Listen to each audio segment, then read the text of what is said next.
Yeah, it's TDPHINSTALK. We done came so far. Gotta keep going. Hey, this is 2022. TD on the mic repping my team. Yeah, that's what I'm gonna do. Over 20,000 subs. Look at how much we done grew. Shout out DDW. He's great and that's my peer review. These haters keep on hating and it's starting to feel like deja vu. Insanity and Chef Jew. I can't forget my day one crew. EM Reason Ball Game. The recognition's overdue. I share with you my point of view and this is what it's got us to success. My haters say I'm a mess. They say that I'm a pest and I depress. And I'm obsessed with causing stress, but yet the stress they can't suppress. Nonetheless, I just impress because I'm blessed and they oppress. I know the answers, they just guess. When they play checkers, I play chess. When they regress, I make progress. And my attention, they get less. They feel neglected, CPS. If they don't pay, I repossess. Now I digress and decompress and take recess and clear my chest. I must confess, I am the best. Like, hey, this is 2022. TD on the mic repping my team. Yeah, that's what I'm gonna do. Over 20,000 subs. Look at how much we done grew. Shout out DDW. He's great and that's my peer review. These haters keep on hating and it's starting to feel like deja vu. Insanity and Chef Jew. I can't forget my day one crew. EM Reason Ball Game. The recognition's overdue. I share with you my point of view and this is what it's got us to success. On the road to the Super Bowl, no matter the cost, man, we willing to pay the toll. 50 plus years and they all ended in tears. Now it's time to pop bottles, celebrate, scream cheers. Hey, this is 2022. TD on the mic repping my team. Yeah, that's what I'm gonna do. Over 20,000 subs. Look at how much we done grew. Shout out to my day one crew. We only here because of you. What's up, ladies and gentlemen? Welcome back to TDPHINSTALK, home of the real Miami Dolphin fans. Yes, we are live with a special one here late on Sunday night. I told y'all I'll be coming y'all way today. Y'all owe this one to EM. I was talking to him on the phone. He got me to go ahead and fire up the live because I was going to wait until tomorrow because I just started watching the All 22 because it just dropped not too long ago. It literally just dropped. And I've been really watching it. And I was going to wait until tomorrow, but I'm going to go ahead and have a conversation tonight. And we will review some film tomorrow on the All 22. But we got to have this conversation. I'm going to drop the link in about 5 minutes because I want to hear from real Dolphin fans. I want y'all to come in and tell me what you think. Let's have this conversation. The biggest talk of the town ever since yesterday was Skylar Thompson, Tagovailoa, Teddy's not even being mentioned. And all that good stuff. I have to be honest with y'all. I'm highly disappointed in Dolphin Nation. But you know, I can't sit here and act surprised. This is crazy to me. You know, at the end of the day, ladies and gentlemen, it doesn't matter who you like, who you don't like on the team. You know, what I like to really think from Dolphin fans is that we all are Dolphin fans.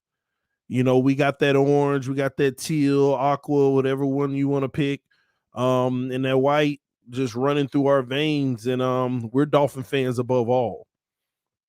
And it's just crazy to me that you can have a kid come on the field, go 9 out of 10 for 129 yards, don't turn the ball over, energize the entire team, have a heck of a game. And people want to diminish what he did by making comments like, oh, he played third and fourth stringers. He did this, he did that. And I'm always the one labeled with an agenda. I find that very funny. I'm talking about a kid who played flawless football. Yes, let me say that again, ladies and gentlemen. Flawless. The one incompletion he had was Lynn Bowden dropping the pass. Lynn Bowden dropped it. The one incompletion. And we are doing all we can, not all of us, but y'all know what I mean. They're doing what they can to try to minimize what he did on the field last night. And I have the agenda. No, sir.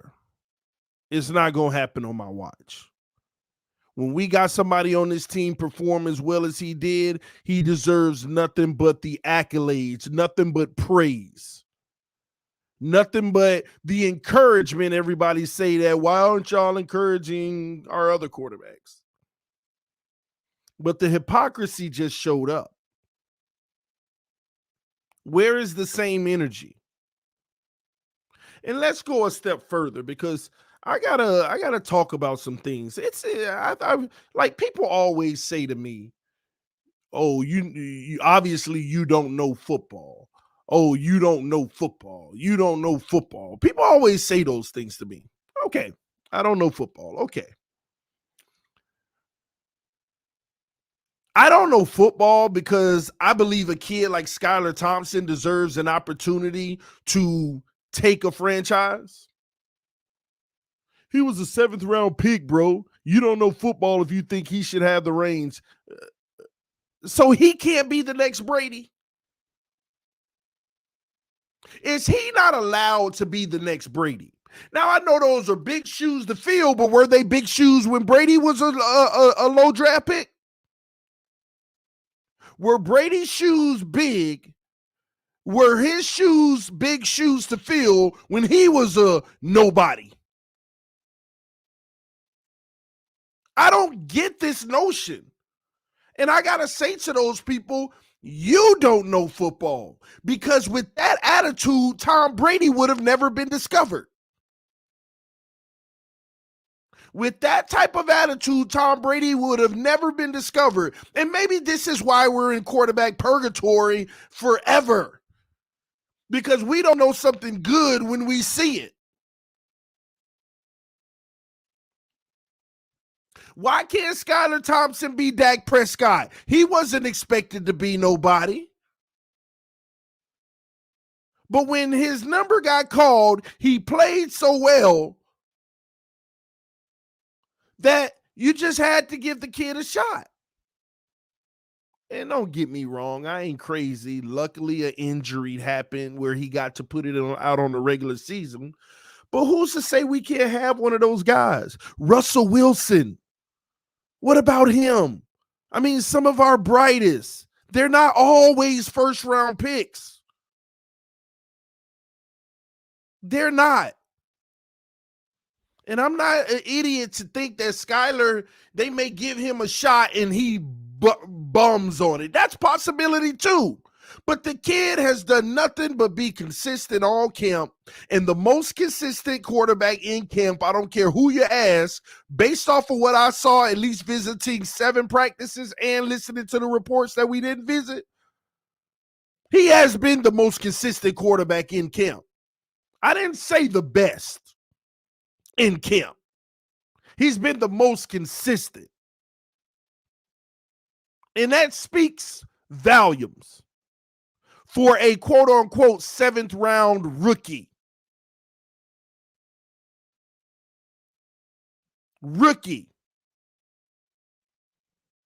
And the crazy thing is, I go on Twitter last night, and yeah, I had me some fun, boy. They mad at me. I go on Twitter last night, and I actually never mentioned Tua Tagovailoa's name.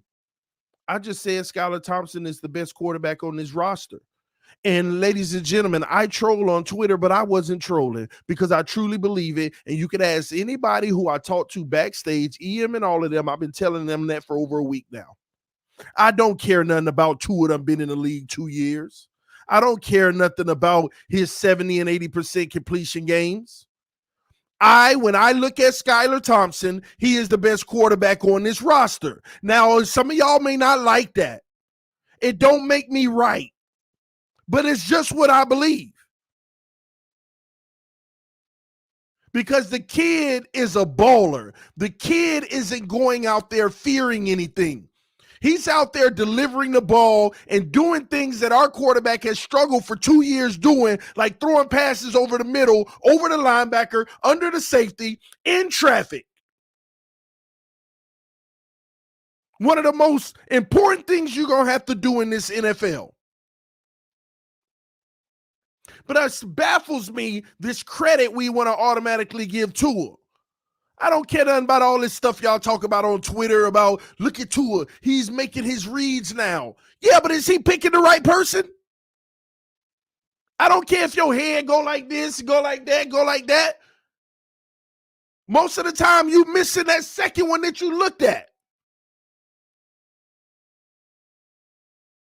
But nobody wanted to put none of the film on Skylar Thompson out of him moving his freaking head, going through his progressions, and going for the biggest gain that he can, fearlessly. Where's his love? But what we want to do, we want to beat him down just to lift somebody else up. That's all we've done for 2 freaking years, is beat other people on the team and then on the staff down just to build one person up. That's all we've done. And for the record, I've already watched all 22 on Tua. His 8 passes. 2 of them I got an issue with. The other 6, beautiful execution. He is going through his progressions. And overall, he had a solid performance. Really solid. But let's get something straight. It wasn't better than Skylar's. And that ain't taking nothing away from Tua, but at the end of the day, you got outplayed. Yeah, we could point out Tua was solid, though. He was real good. He did this, he did that. All that's fine and dandy. You could do your job and still get outplayed because somebody else did their job better and took shots and didn't hesitate and made plays. And for the record, all this Skylar Near stuff, that was me trolling. I ain't no Skylar Near. At the end of the day, he's a Dolphin. I got to support him. I'm looking at this team with a straight lens and saying, who gives me the best chance to win? And I know a guy who ain't going to hesitate with those passes over the middle, getting those chunks, give me the best chance to win. He don't need his guy to be absolutely wide open. He could throw him open. I want to win a Super Bowl. I want to have a chance to do something special, not go through the motions and watch somebody improve it. And let's get another thing straight. Yeah, I recognize, I saw on film Tua going through progressions, finally. And everybody pointed it out as a finally because it's like, yeah, look at the improvement. But you got a rookie doing it day one. Don't forget that. You got a rookie 7th round pick doing it day one. Don't forget that. So as much as you want to glorify Tua for doing something he struggled at for 2 years, you got a rookie doing it day one.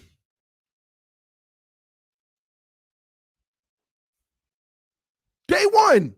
And don't tell me no all emotion, not enough logic. Give me your freaking logic with Tua Tagovailoa. I'm sick of it. Where is the logic with Tua Tagovailoa? What in the heck do we have to look forward to with Tua Tagovailoa? Well, TD, he is the most accurate quarterback in the NFL. Get out of here. Stop with that crap. And all the beat writers out here want to act like they're oblivious to what that man said on national TV when he said the beat writers over fantasizing everything. We done already proved that. All they done gave y'all this summer is this campaign of positivity and trying to sell you something that's the same as it was for the last 2 years. That's all it is. And at the end of the day, the structure around him should make him better. And in Tua Tagovailoa, we do have a better quarterback now. But guess what? As a rookie, we got a guy sitting right there on his level and, in my opinion, better.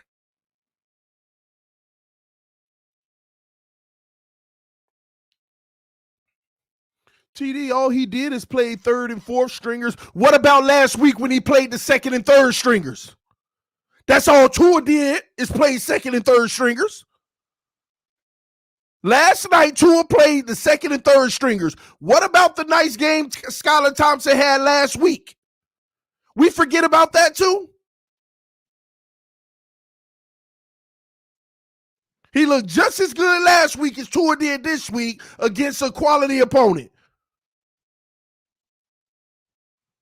And I like to think the Bucks are better. Song of Hope said, why are you so emotional? Because I'm tired of losing. Are you? Or are you one of those individuals that go through the motions every year with this team, get lied to, built up, and then slapped in the face at the end? And then they go get one person that costs $20 or $30 million, and you're like, oh, we're going to win it next year now. Yeah. Keep on insanity. Doing the same thing over and over and over again. All we do is hope for a different result every time. But do we make the best decisions? Are we really putting this team in the best position to win? Are we? TD, that's one preseason game with Skylar. That's two now. And on top of it being two, all I'm saying to y'all is the kid deserves an opportunity to be put in some real action and see what he could do. And let me tell y'all something. He's been doing that in practice against the ones and looking way more consistent. G Firm said, you know I'm here, bro. I can't lie. I might be defecting over to Skynet from Tuanon. Listen, man, the Skynet, Tuanon stuff, man, that's, for me, that's division in the fan base. But at the end of the day, people need to stop diminishing what that kid is doing. You might have your future franchise quarterback in the building. You need to support that. Tua's going to get the start. We all know that. Skylar could have been 10 times better than Tua in camp, and Tua was going to get the start regardless. All I'm saying is don't dog Skylar, because that's the guy that might end up saving you. 3 years from now, we be talking about how our franchise quarterback right up there with Josh Allen. You never freaking know. You never know. But to sit here and try to bash Skylar for having a better game than Tua, and Brian, I ain't diminishing Tua. It is what it is. He is who he is. He is who he is. There's nothing to diminish. I already said he had a solid game. Out of his 8 throws, it's 2 of them that I have an issue with. But outside of that, he had a real nice, solid game, commanding the offense, extending plays.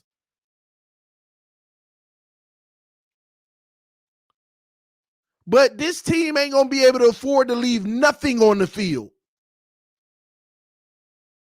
You can't afford the check down when you got the 2-yard check down when you got the 15-yard chunk right there in your face and you hesitating. You can't. That ain't diminishing him. That's just a fact. Skylar took everything from that team last night. He took everything from that team last night.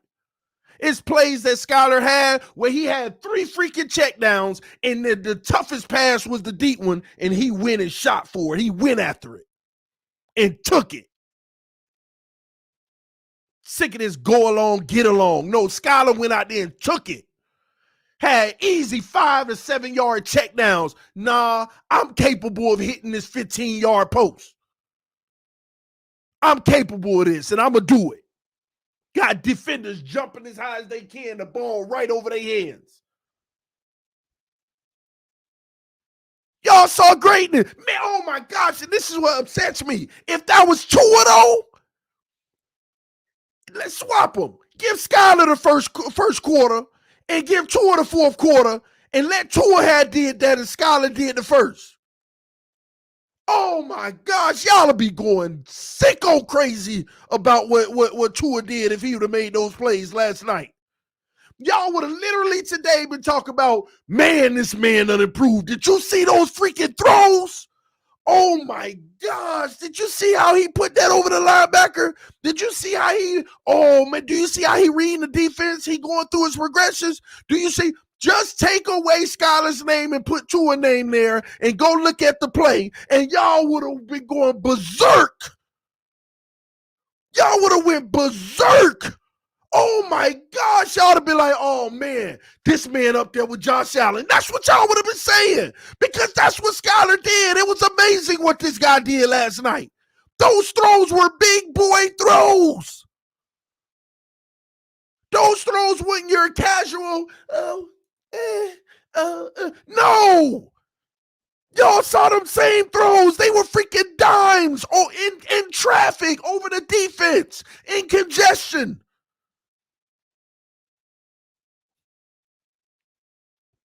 We would have lost our brain if that was Tua. And you know what you would have said about Skylar in the first quarter? Skylar plays solid, better than Teddy. He commanded the offense, made a few dump offs. The Sherfield pass was a nice one in the zone. Skylar, yeah, he was okay last night. I like what I saw from him. That's exactly what y'all would have said. And that's the shame of it. And that's the truth. Because that's the difference in what they did. And y'all know I ain't lying. Search yourself right now, and you know I ain't lying. Y'all would have saw Tua making them throws. Man, oh man. It would have been the Tua, oh my gosh, Twitter and everywhere they would have blew up. And Skylar would have did them early throws. Y'all would be like, yeah, Skylar commanded the offense.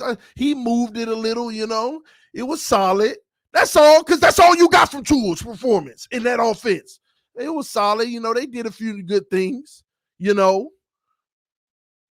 That's exactly what it was. Don't sit there and make it seem like I'm making nothing up. That's exactly what it was. Exactly what it was. TD better break down Skylar film like he does Tua. Oh, Barry, you know I am. And guess what? What I done seen so far, oh my gosh, I'm going to try to critique stuff and it's going to be hard. When you look at what this kid put on film yesterday, I'm going to intentionally try to be a nitpicker of all nitpicking, but it's going to be hard as heck. Because you know why? He left nothing on the field. Skylar Thompson left nothing on the field. That man was fearless, took them shots. Oh my God. Oh, yeah. And thank you, G. It's called the it factor. And that's the issue with Tua. He has never had the it factor. The only it he has ever had is, do you remember when he replaced Hurts in the national championship and threw that touchdown?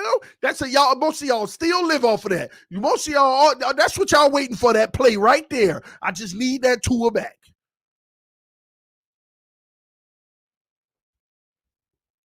Justin Vandenberg said, to be honest, CD, I don't know who the QB is. I like Tua to be the guy, but at the end of the day, I want to see a Super Bowl. Whatever it takes, even if that's Tua, Skylar, it don't matter to me, long as it's the best chance. I'm getting Kurt Warner vibes from this kid. Skylar failed to 7th round because of the injury. Yeah, I know, the shoulder, not his talent. If he stays healthy, he deserves a chance. They ain't going to give it to him. It's politics all in this. Skylar was going to have a shot to be a starter. Skylar could have hands down been the best quarterback in camp, where nobody, even the Tua Nears, debated it. He wasn't going to get the start regardless. If Tua doesn't perform, we should play Skylar. TD, what you think about that? I mean, that's what it's going to be, James. Now, if they go with Teddy, then I know that this team is just, they slap you all in your face. If Tua get hurt or he don't play well and they end up putting Teddy in, this team slapping us all in the face. Skylar scored on his first drive. No one else did. But it was against third and fourth stringers, Guys that's going to be bagging at Walmart next week. That's what they want to keep pumping. That's what they want to pump. What they got to do it in practice every single day. And I told y'all, let me tell y'all, when I went to camp, this is what was happening in camp. All right, I'm going to tell y'all about it in a second. Let me just read these. 1st or 5th team, doesn't matter. He making the throws. Thank you. Them same throws would have been made against first teamers.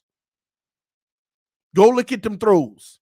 Eric Ezukama deserves more credit. Robert Hunt, we're going to talk about that. You also need the Robert Hunt trash. Wow. We're going to talk about that, and we need to talk about Solomon Kinley.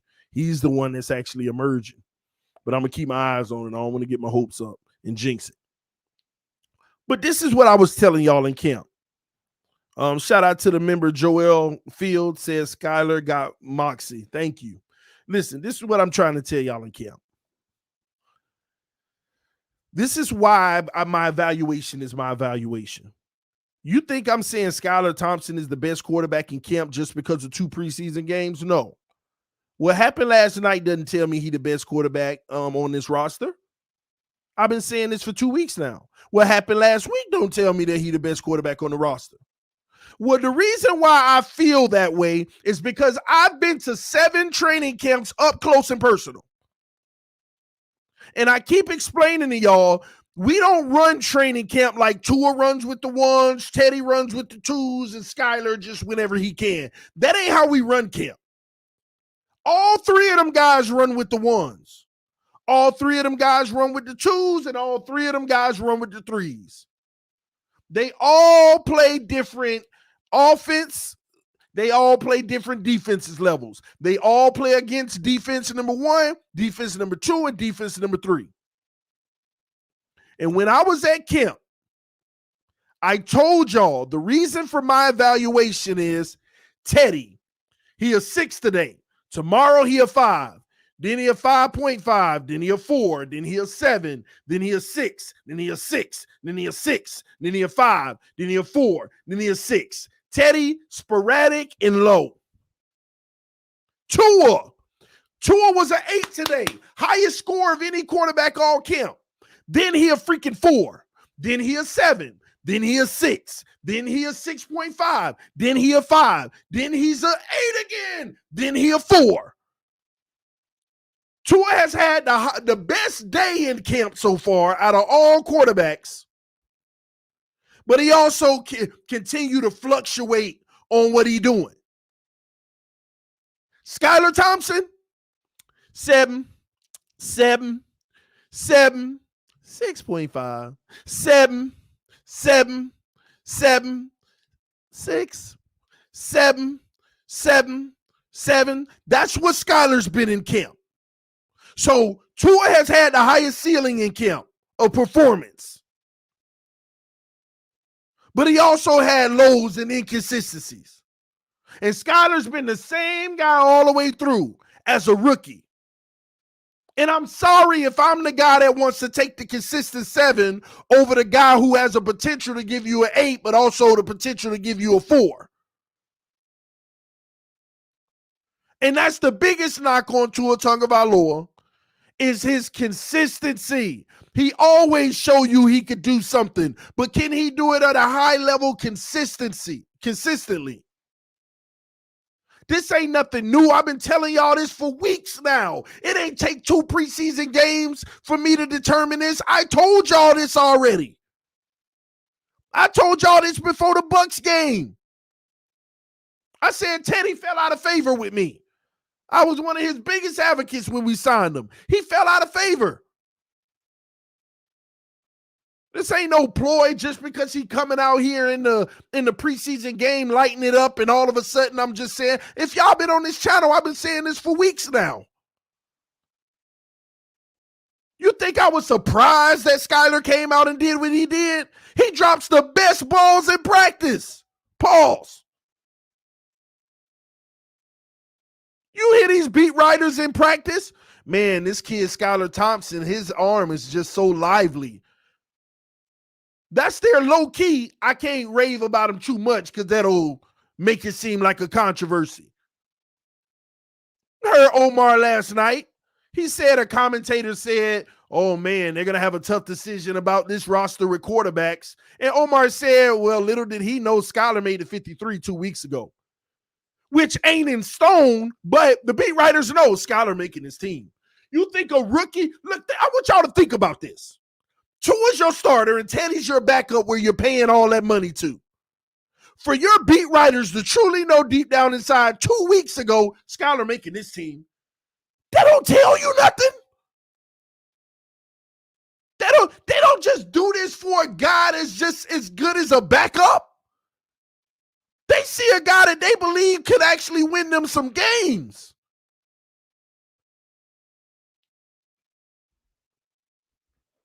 They're not just saying that for their health. Do you understand what it would take to hold a number 3 quarterback on a roster? Some of y'all underestimating that. To hold 3 quarterbacks on the roster. Don't underestimate that. Why you would have to. You don't do that for just this backup who's playing well that shows promise. No, that ain't how that works. Y'all felt the same way about Reese in that last year, who out there dropping dimes out there as the backup in Philly, by the way. Y'all said the same thing, but this is different. This kid is already pro ready. This kid played 5 years. This kid already knows this system, played it in college.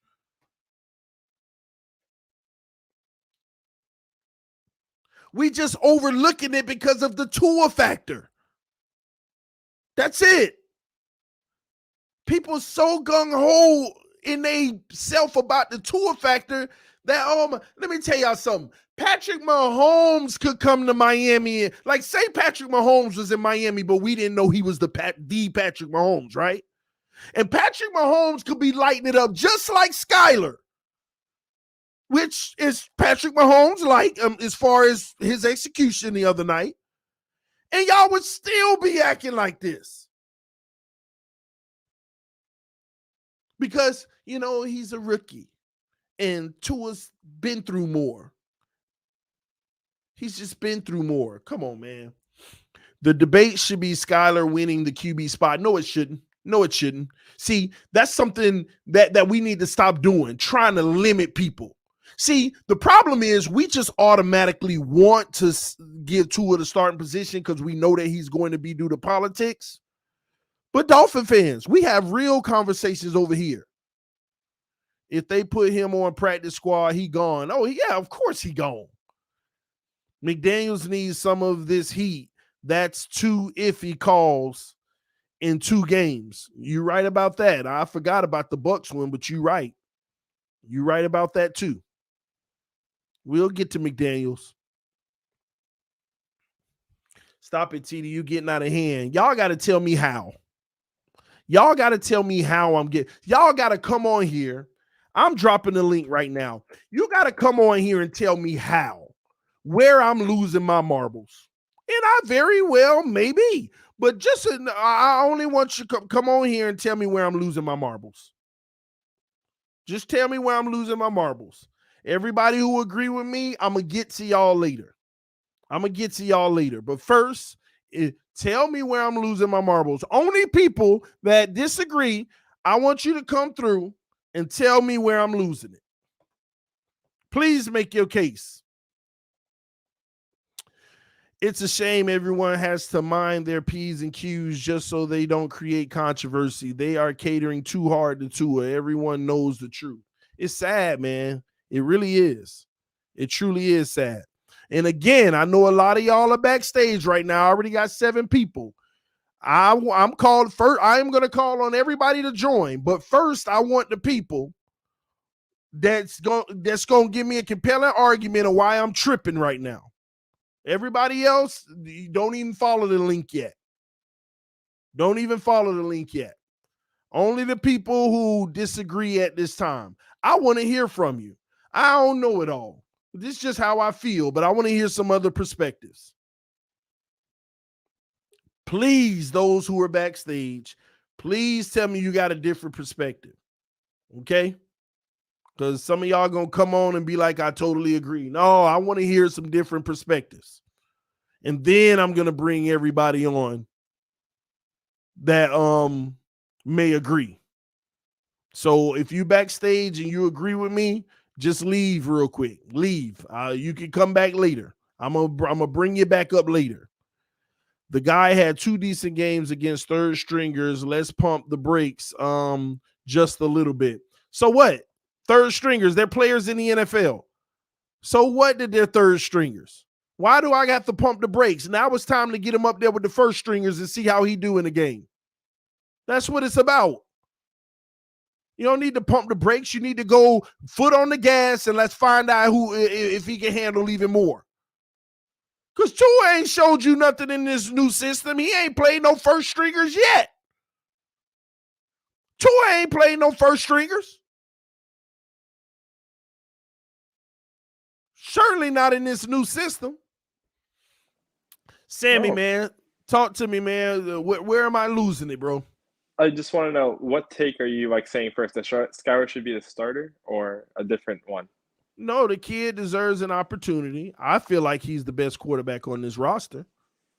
Don't That's where make I me right. disagree. I don't think he's the best quarterback on this roster. Why? What can he not do? I mean, I haven't seen the film, so I don't know exactly what he can't do. Thank you. Uh, Thank you. I just know that Tua is like. I think he's good enough for us to win a lot of games with him. So you And don't know what Skylar can do, but Tua's just automatically better. I think I've seen, well, due to the sample size, I've seen more from Tua, obviously, but I don't know, that doesn't mean that Skylar doesn't deserve a chance in the future. In the future, of course, he deserves a chance. Just as right now, I think we got to go with Tua starting into the season. What have you seen from Tua that you haven't seen from Skylar? I've seen him play in a regular season game. Okay, so he played in a game.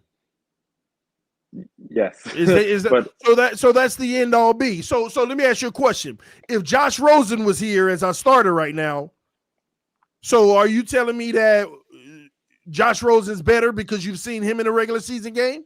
no, I'm saying that if Skylar completely beat out Tua, or let's say Josh Rosen, right? If Skylar completely beat out Josh Rosen, then of course I'd put Skylar in. But I'm saying if Tua has done good in camp and also bad, you said he fluctuates. I'm going to trust what you say because I trust your eyes. He's So he been the most fluctuates. consistent quarterback in camp, He's which been the most equates to the consistent. best play in camp. Yes, sir. So Tua has been fluctuating, but you did say he has the highest high. We see what he's got for the first 10 weeks of the season, and if he ever fails, we put the Skylar in, we see if he has a chance, you know? No, After that, I get that. I get that. Again, I already told you, Tua's going to start. Tua's going to be the of starting course, yeah, quarterback, yeah. okay? But at the Everyone end knows of the that. day, this notion that we're just off to think that Skylar is better. See, here's the deal. If he turns out to get an opportunity week 4 and then all of a sudden he rocking it with this team and he is better, I mean, we just automatically write off the possibility, though. That's what I don't understand. How do we just get the right to just write off the possibility he's not better than Tua just automatically instead of, well, I don't know if he's better. It's just that right now I think Tua should start. I understand that. But for people to just write off the possibility that he's better just all together, just automatically because Tua's played NFL games. I don't agree with that personally. I don't agree with that. I think this kid has shown he's got that gunslinger mentality. I think he's shown that he could throw the ball more than 45 yards down the field. Like you see that arm, it can travel. And he's Um, making throws Tua doesn't make. I could definitely see he's progressing through his reads, which I've said multiple times. I think that's the biggest thing Tua needed to work on. I see a lot of potential in this kid. The sky's the limit for him. But will he ever get a fair opportunity to show that sky? I think he will. I think How? How? if I could give you a situation. I think Mm-hmm. if Tua, so let's say he has the same season he did last year, right? Like decent, not great, you know, like not a number 5 overall pick. They're going to come into next year in camp. They're going to put at that point, Skylar has no bar. Mike McDaniel's on the hot seat because we probably didn't make the playoffs if Tua had a decent season, and we're going to see who the best quarterback is in that camp, and the best quarterback will play. Well, here's what I want to preface to people. I want people to think of it this way, right? Tua has improved, right? That's what we all say. You know, I see the same guy with maybe starting to process things, but we still got to see him against certain defenses. Just like everybody say he going through his reads, second team, third team he playing. But just like they say with Skylar, right? But here's what I want to preface. Let's just, and I know we try not to deal out of hypotheticals, but this is the issue, and this is what scares me. Let's just say that on a scale of 1 to 10, Skylar is an 8. Let's just say that. And Tua is a 7. Yes, sir. Will Skylar ever get an opportunity? Because 7 is enough to look competent and continue to move down the road, just like Jimmy G, just like those middle of the road quarterbacks that can make plays and they're helping their team a little, but you got an 8. Will Skylar ever get a real opportunity? Would Tom Brady have ever gotten a real opportunity if Drew Bledsoe didn't get injured? Yeah, but we're talking about injury. But this is what I'm saying. You got a guy who might be better, but will you truly ever know without the injury? Or See, we all just expecting if Tua fall on his face, then give I have a Skylar a thing. chance. I do have something. What if they know Skylar is better than Tua and they just wait for Tua's contract to run out? No, because what if they know that now? You don't think politics are involved? Of course there is. But what if you don't want to give Tua the extension? I'm saying if Mike McDaniel but that's still a problem to me. If Mike McDaniel felt that Skylar might just be edging out Tua right now, he's still gonna play Tua regardless. But that's politics. It's politics. Yeah. What are you supposed to do with that? What up, EL? Well, hey, what's good, fellas? I will say that. Hey, what's good, bro? I will say this though, in regards to the Tua Skylar dynamic. Like Mike McDaniels, I think if Skylar, for him to supplant Tua as QB1, Skylar has to be head and shoulders above Tua to usurp the political game that's in play right now, right? But Tua, if it's close, if the competition is close, like I think it probably is, you're going to go with the more experienced guy because again, Skylar, we don't know, and again, that might be uncomfortable. That might not be what a lot of people want to see, but think about where we are as a team, as a franchise. We are in clear win now mode. The postseason is the primary objective. If we don't meet those expectations, well, the season is a failure. So again, if Skylar is not head and shoulders of outperforming Tua in practice, I can see where McDaniel will want to go with the more experienced guy. And generally, 9 times out of 10, that's the route the coach is going to go because Skylar is he's looking impressive in camp. He's looking impressive in practice. He's looking impressive in the preseason. But we all know when the regular season comes, bro, that's a different animal. And Skylar just hadn't been in that situation. And we don't know how he react because we haven't seen him. Nor has Tua in this system. And here's the thing, EM. If it is close, right? I agree you're going to go with the most experienced quarterback. But does this not speak for anything? The most experienced quarterback took 3 years to get where this rookie coming in at. I hear you. So who has the higher upside? Well, Skylar to me is clearly the more physically gifted player from an talent, arm strength standpoint. So I think he, his ceiling might be slightly higher than Tua's, but at the end of the day, Tua, it don't matter whether Tua been in the league 3 years or 20 years. The fact of the matter is he has that experience. And and if the competition is close, Skylar just might be an anomaly. He might be a Dak Prescott. He might be a quote unquote I'm not saying he's going to be Tom Brady. I'm saying from the standpoint of Russell Wilson, he might be an anomaly. He might be placed in that category of those individuals who are a lot further along in the developmental process than what their coaches, what their teams that drafted them initially thought when they allowed them to slide to the 3rd, 4th, 5th, 6th, and 7th round. He might be, but again, that experience is invaluable. And again, us as a franchise where we are, the primary objective is the postseason, nothing more, nothing less. Skylar is just gonna have to be head and shoulders above Tua to get that QB number 1 job. I have a follow-up question. At least initially. I have a follow-up question for both of you. If regarding Tua starting and Skylar starting, let's say Skylar has a chance to start this season. What do you think the ceiling is for Tua for this season and Skylar is for the season? You said if Skylar starts? Like I'm saying, what's the ceiling with Tua as our starting quarterback and what's the ceiling with Skylar as our starting quarterback? I have to be honest with you. See, Skylar Thompson makes me feel like I got a chance against Cincinnati and Buffalo because he's not going to hesitate to pull the trigger on those tough passes that game is going to require in order to win. I mean, that's a bold statement, TD. What I'm saying is, look at that second drive from Skylar. Tua doesn't even throw both of those. And I would agree. I would agree with you. I would agree. Throw those. I would agree with you. He's not even gonna let those fly. I agree 100%. Tua's, especially that 3rd and 8, that 2nd and 18, that 25-yard out route. That was a beauty. Tua wouldn't dare make that throw. So I agree with you. But, And again, I am not trying to minimize anything that Skylar Thompson has accomplished to this point, because he's been highly impressive. And to anybody that tells you otherwise, they A, don't know a goddamn thing about this game of football, and B, they fooling themselves. They are just in love and completely infatuated with Tua, the person, and they are allowing that to cloud their evaluation of the two players. But he has been impressive, but that experience, that in-game experience, that regular season experience, and again, in a year that the primary objective is to get to the postseason. We don't know how he's going to react when he's being placed in that scenario, because it's just things he hasn't seen. Plenty he hasn't seen yet. So I get it. Again, I want to reiterate, if he is just clearly head and shoulders the best option, well, then you ride with him. But the crazy thing, EM, there's still a lot of situational football Tua hasn't seen. I would agree.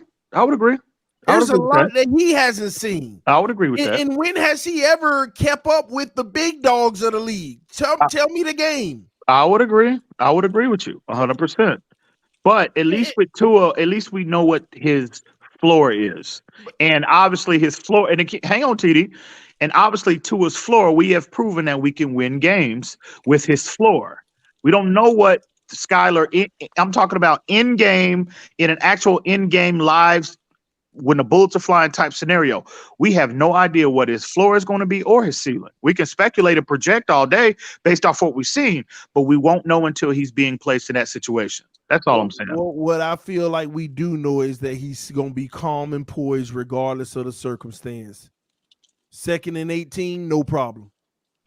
Bobble, snap, fumble, no problem. That's a real possibility. This kid looks again. I've seen very few rookies to go, no matter what round you were drafted in, to come into the league to have this level of poise from day one. And again, if you believe the reports that came out of camp when initially they got him in the building, when they drafted him and then ultimately got him in the building, that report has been consistent surrounding this kid. So again, I'm highly impressed with him. That's obviously not a 7th round talent. I think that's the 1st round talent that we were able to get. Just looking at this kid delivering the football, his arm is a lot better than I think even his coaching staff initially thought.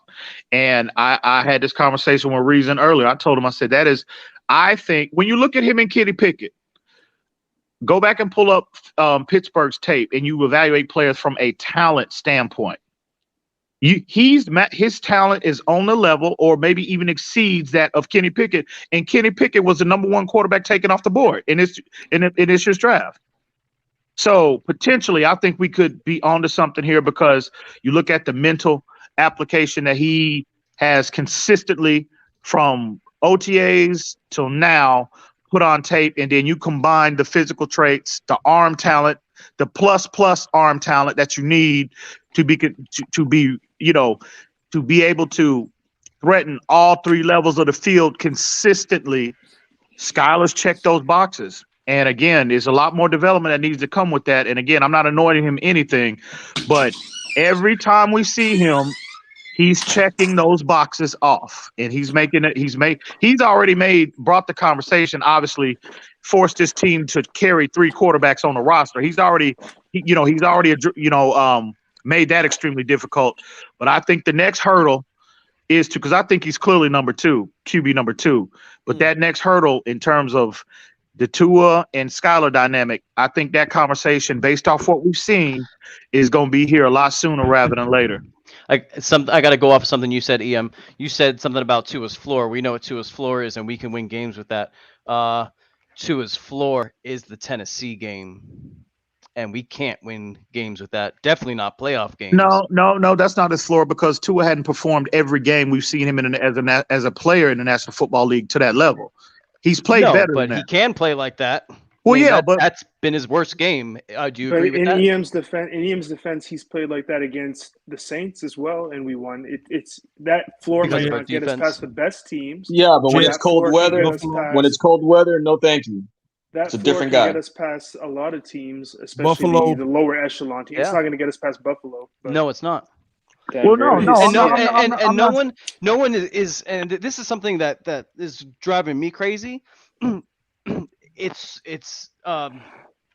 TD has said it. The Tumanons are exposing themselves so hard right now that everyone is jumping like we're saying.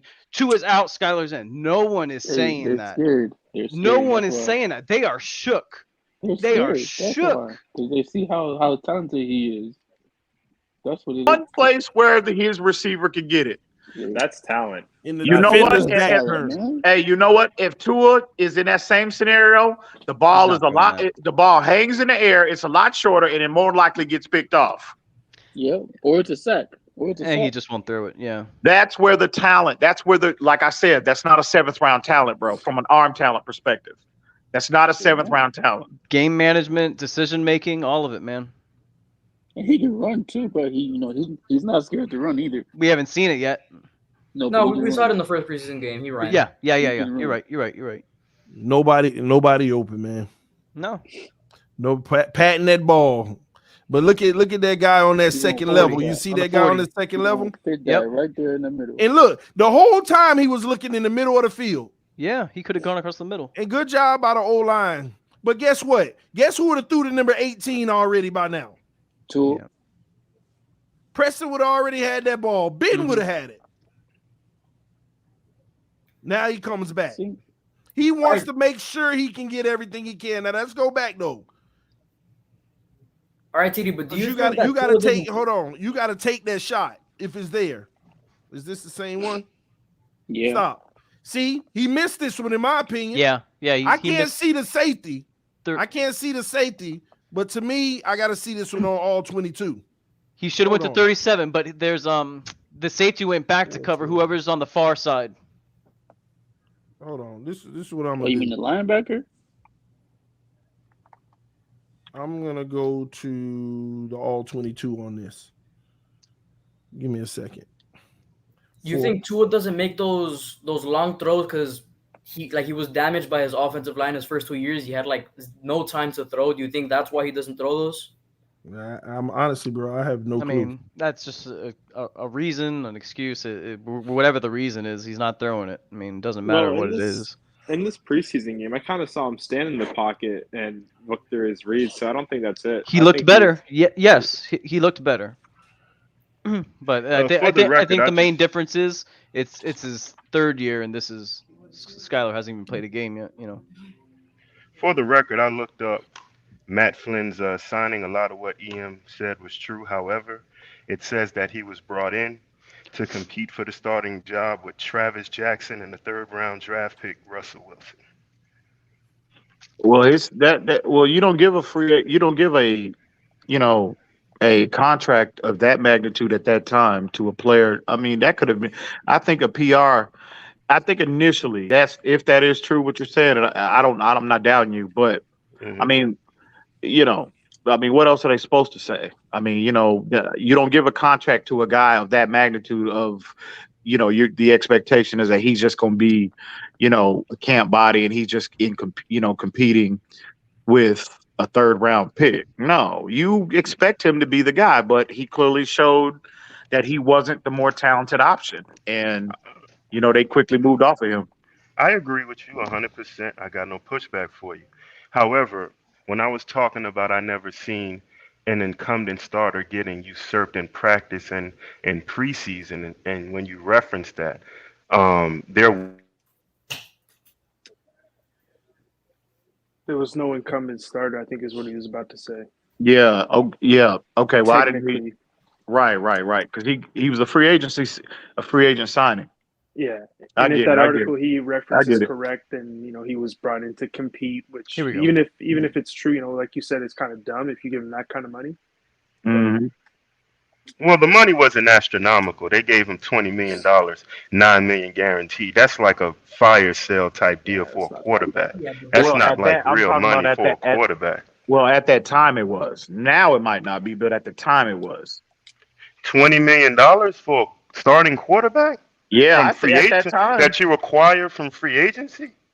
Think about how long ago that was. That was 2012, 10 years ago. 10 years ago. Yeah, absolutely. Most quarterbacks are making that now in a year. I think 2/3 of starting quarterbacks in NFL are making that in a year. So TD, I gotta ask with the the way you're kind of getting your points across tonight, is your position that you believe Skylar should be the starter right now, or are you just kind of like what is your exact Can't hear you, angle TD. for what is your exact angle for your kind I of feel like they need to the mix him points in you're with the. making? I feel like they need to mix him in with the ones. He needs to get a package and start looking at him. They're Tua's already gonna doing be- that in practice, though. Yeah, but they ain't gonna do that in the regular season. Well, I mean, You no, build they, a no, they, package no, in. they ain't gonna I do think that in that the would regular be- season. I know no. they not, but And that's honestly, my I think point. there's a lot I of think people yeah, I think that we're just urge you- upset with the politics that Tua's just granted this position. I mean, I actually have to say to a point, I do get it, but it feels like a disservice to Dolphins fans when you What have do you a mean better a disservice? option. I like do what you you mean? said though, TD, about a package. I think that could be something that would actually, it's like a Taysom Hill type of deal with I a mean, better arm, honestly. Didn't we try that with Brissett last year on 4th downs and third and shorts? Yeah, but I mean, granted, Brissett's a little Skylar different. Thompson's a much better quarterback than Exactly. He Brissett, can but- move versus Brissett So can't so really real move. quick, guys. I want to go to that last play. I think the reason he didn't throw it, I think the defense ran Tampa. They ran a Tampa on the play where the linebacker backed up into that For the middle. Tampa 2? I think so. Let me see. Yeah, you see how that linebacker built Mm-hmm. and he occupied that middle. Yeah, That's probably what he That's- was looking at the whole time. Yeah. Is that two? Is that Ooh, that's that still Skylar, looks right? good, That's man. Skylar. The safety's on the Skylar. back foot. He needs to That still let looks rip. good. But to me, I would say you still got a shot Yeah. deep at the top. Look at the top of the screen. He missed the shot deep. Mm-hmm. That was an opportunity right there. Because the safety is flat-footed at that time. He's not He's even back, changing yeah. over to that Yeah. receiver. Yeah, that's an opportunity because you got Yeah. the arm for it and he hits him down. That's an opportunity yeah. that he had right there. Mm-hmm. Mm-hmm. But what, So what was the down and distance on that play? Um, That was Ooh. 2nd and 7, I believe, or Yeah. something like that. Looks like it. yeah, I'm not sure, but this is the very next one. I think they might run the ball. Yeah.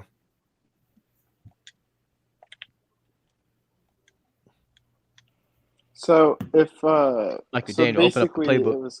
it was kind of like the Tua Tagovailoa one where Sherfield we had a chance to go in the middle of the field and he chose to go for the flat route. Yes. Okay. They both had moments then. Good skip right here. I don't know. I feel like it was a lot of traffic on that next level because he had some guys, but it's a lot of traffic rolling out with a defender pursuing. Ooh. Yeah, Dang, I deep don't know why it's He had the dirty. tight deep end in out the there. middle, too. Might have had him beat. But you got to look at it. He's on the run, and also he's got pressure coming. So Yeah. you know, No, it's not. I know. I'm just trying to be very critical of everybody, Yep. like I do. So for the guys on this panel, we basically know Tua's gonna start, but where would you put the leash on him? Like let's say like Week the first 5. games. For me, week 5. I'm giving We'll to know week after 5. the first 4 games. We'll know after the first 4. Jeez, man. If y'all really look at this play, look at the timing, bro. Look at the freaking timing on this play. And Lynn Bowden dropped it. Like Yeah. this is a Yeah. triple move. The only incomplete. This He is dropped- It was ruled the completion, and Bowden tried to hurry up to the line so Yeah, we can he snap made it the ball. obvious. Yeah, That's I mean, made he it clearly obvious. he clearly dropped it. He I gotta clearly go dropped back. I it. gotta go back to that one, but it's actually a triple move, and he threw the ball on the break. Before he came into his break. Yeah, look at this.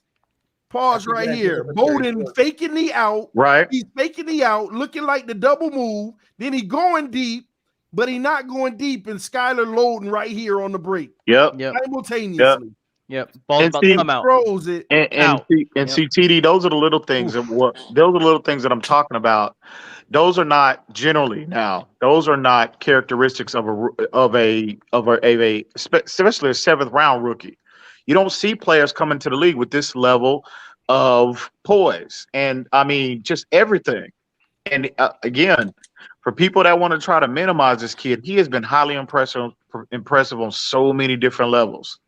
And again, and then you throw in, the physical traits. Listen, I'm not anointing him at all. I don't want to be misunderstood, but again, the Dolphins are telling you what they think of him by carrying 3 quarterbacks on the roster. Well, now, I know if that they hadn't been carry him. confirmed yet, but If they're they telling carry him. you everything they think. Look, that tweet that Joe Shad put out about what Daryl Bevel said about Skylar Thompson.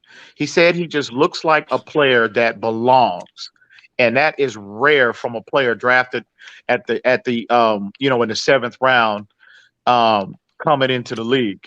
And he's doing all of this in his first camp number 1. And this is best play to me of the night. I know it don't. Well, it's not the best play, but this is the one you appreciate. Nobody open, defender in his face, got him backpedaling. Didn't matter. Still makes the play. That's a Mahomes play. That's a Mahomes play. Yep. Across his body. Right there. That's a Mahomes. Oh, absolutely. There's no way he had no business making that play, bro. No business. Not as a rookie.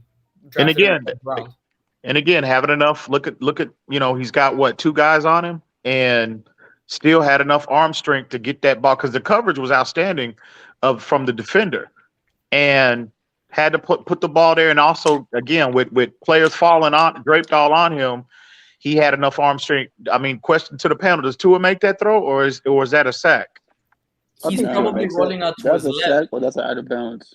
I think he's probably rolling out to his left and throwing it away. I can see his mechanics already on this, pulling the linebacker. Just look at him in the middle linebacker, the guy that's sitting right in the middle, trying to take away that crosser.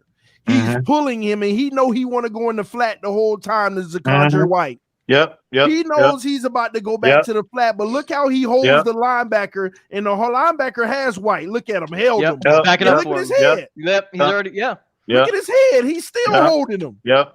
And Kurt, look at him. And look at the last second, flip his head. Yep. And look at the placement of the football. Up. He's already winding up. Look at the play. Look at the placement of the football. Floats it to make sure he can identify. That's how open he was. And people won't realize he created that openness by holding that linebacker. But again, if he don't hit Zakondre White in stride, the linebacker makes that play. Yeah, that's true. Yeah. That was. Also, you have to get credit where credit's due. Zakondre White put that man in a blender.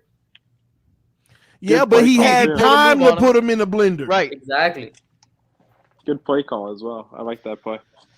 Ooh, man.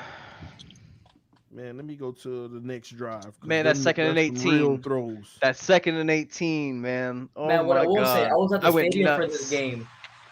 Skylar lit that place up, yo.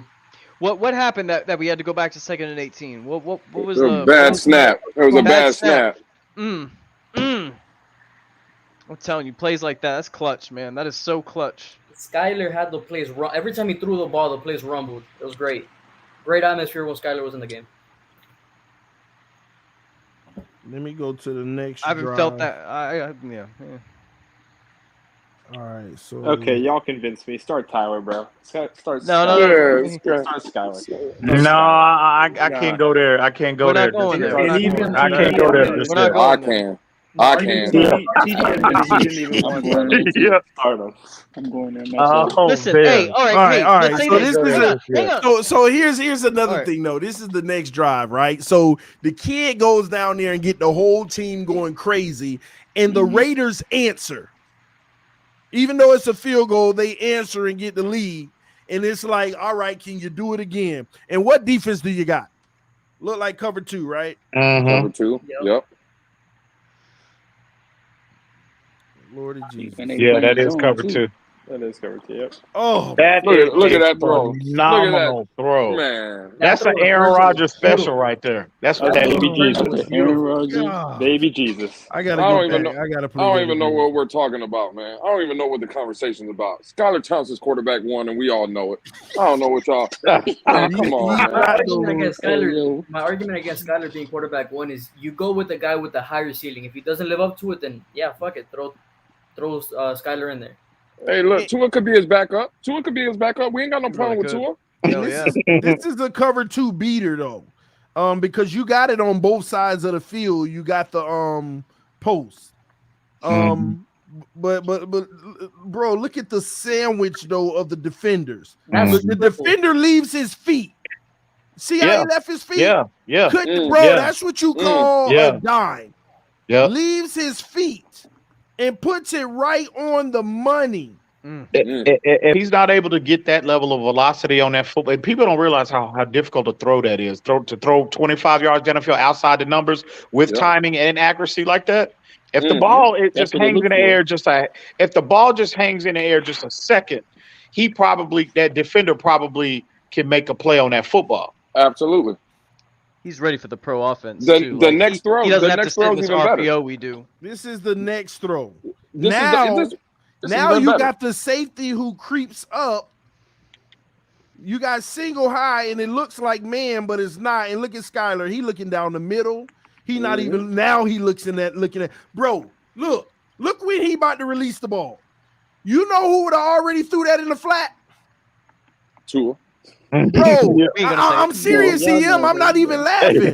I see two options for Tua that he would have already took right here. And both of them sitting at the 45-yard line. Yep. And look at which one. Look at this. Look at that. That was. Bro, look at those three defenders. Play Look, and he hit him all around him. Triple cover. That's phenomenal. And watch the defender again. Look right over the defender's fingertips. Right over the linebacker's fingertips. You guys know what? I think Tua should come in tomorrow and start massaging Skylar's shoulder and making sure it's all right. I think that's what needs to happen. I think Skylar needs to come here, throw Tua his bag, and say, "You're my backup now." That needs to happen. You crazy. Y'all do y'all understand what y'all are seeing here, man? This is next level, right? Man, right there, Tua would already hit that out route at the top. Yep. Man, it's blurry right now. Oh my gosh. Man. And Ezra Kama, doesn't he look the part too, bro? I'm telling you. Absolutely. Man. Night. I want it, man. I can't wait to see this offense with Hill and Waddle out there. Do you think Ezekama's Parker? We got to see these. We got to see these two plays if he can stay healthy. Ezra Karma is Parker if he lived up to his expectations. If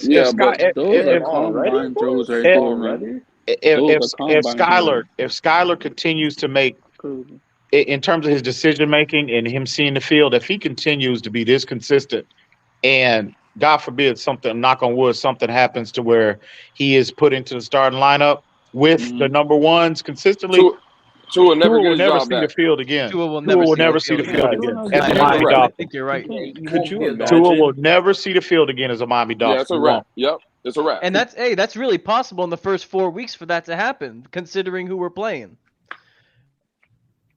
Could you imagine Skylar? But do you think the coach is going to do that though? But do you think the coach will pull him? Well, it gives me hope. I know we talked about earlier about the Mike McDaniel's not savage enough. Well, listen, we talked about the political game earlier, and we acknowledge that it is in play. But what gives me hope from a Mike McDaniel's perspective is Skylar was his first pick as a head coach, a quarterback. Tua was not. So again, how big of a feather in his cap as a first-year head coach that he can point to a 7th-round pick and say, look, I brought this guy in, developed him into a productive NFL starter, and I coached him up to a level better than a 5th overall pick.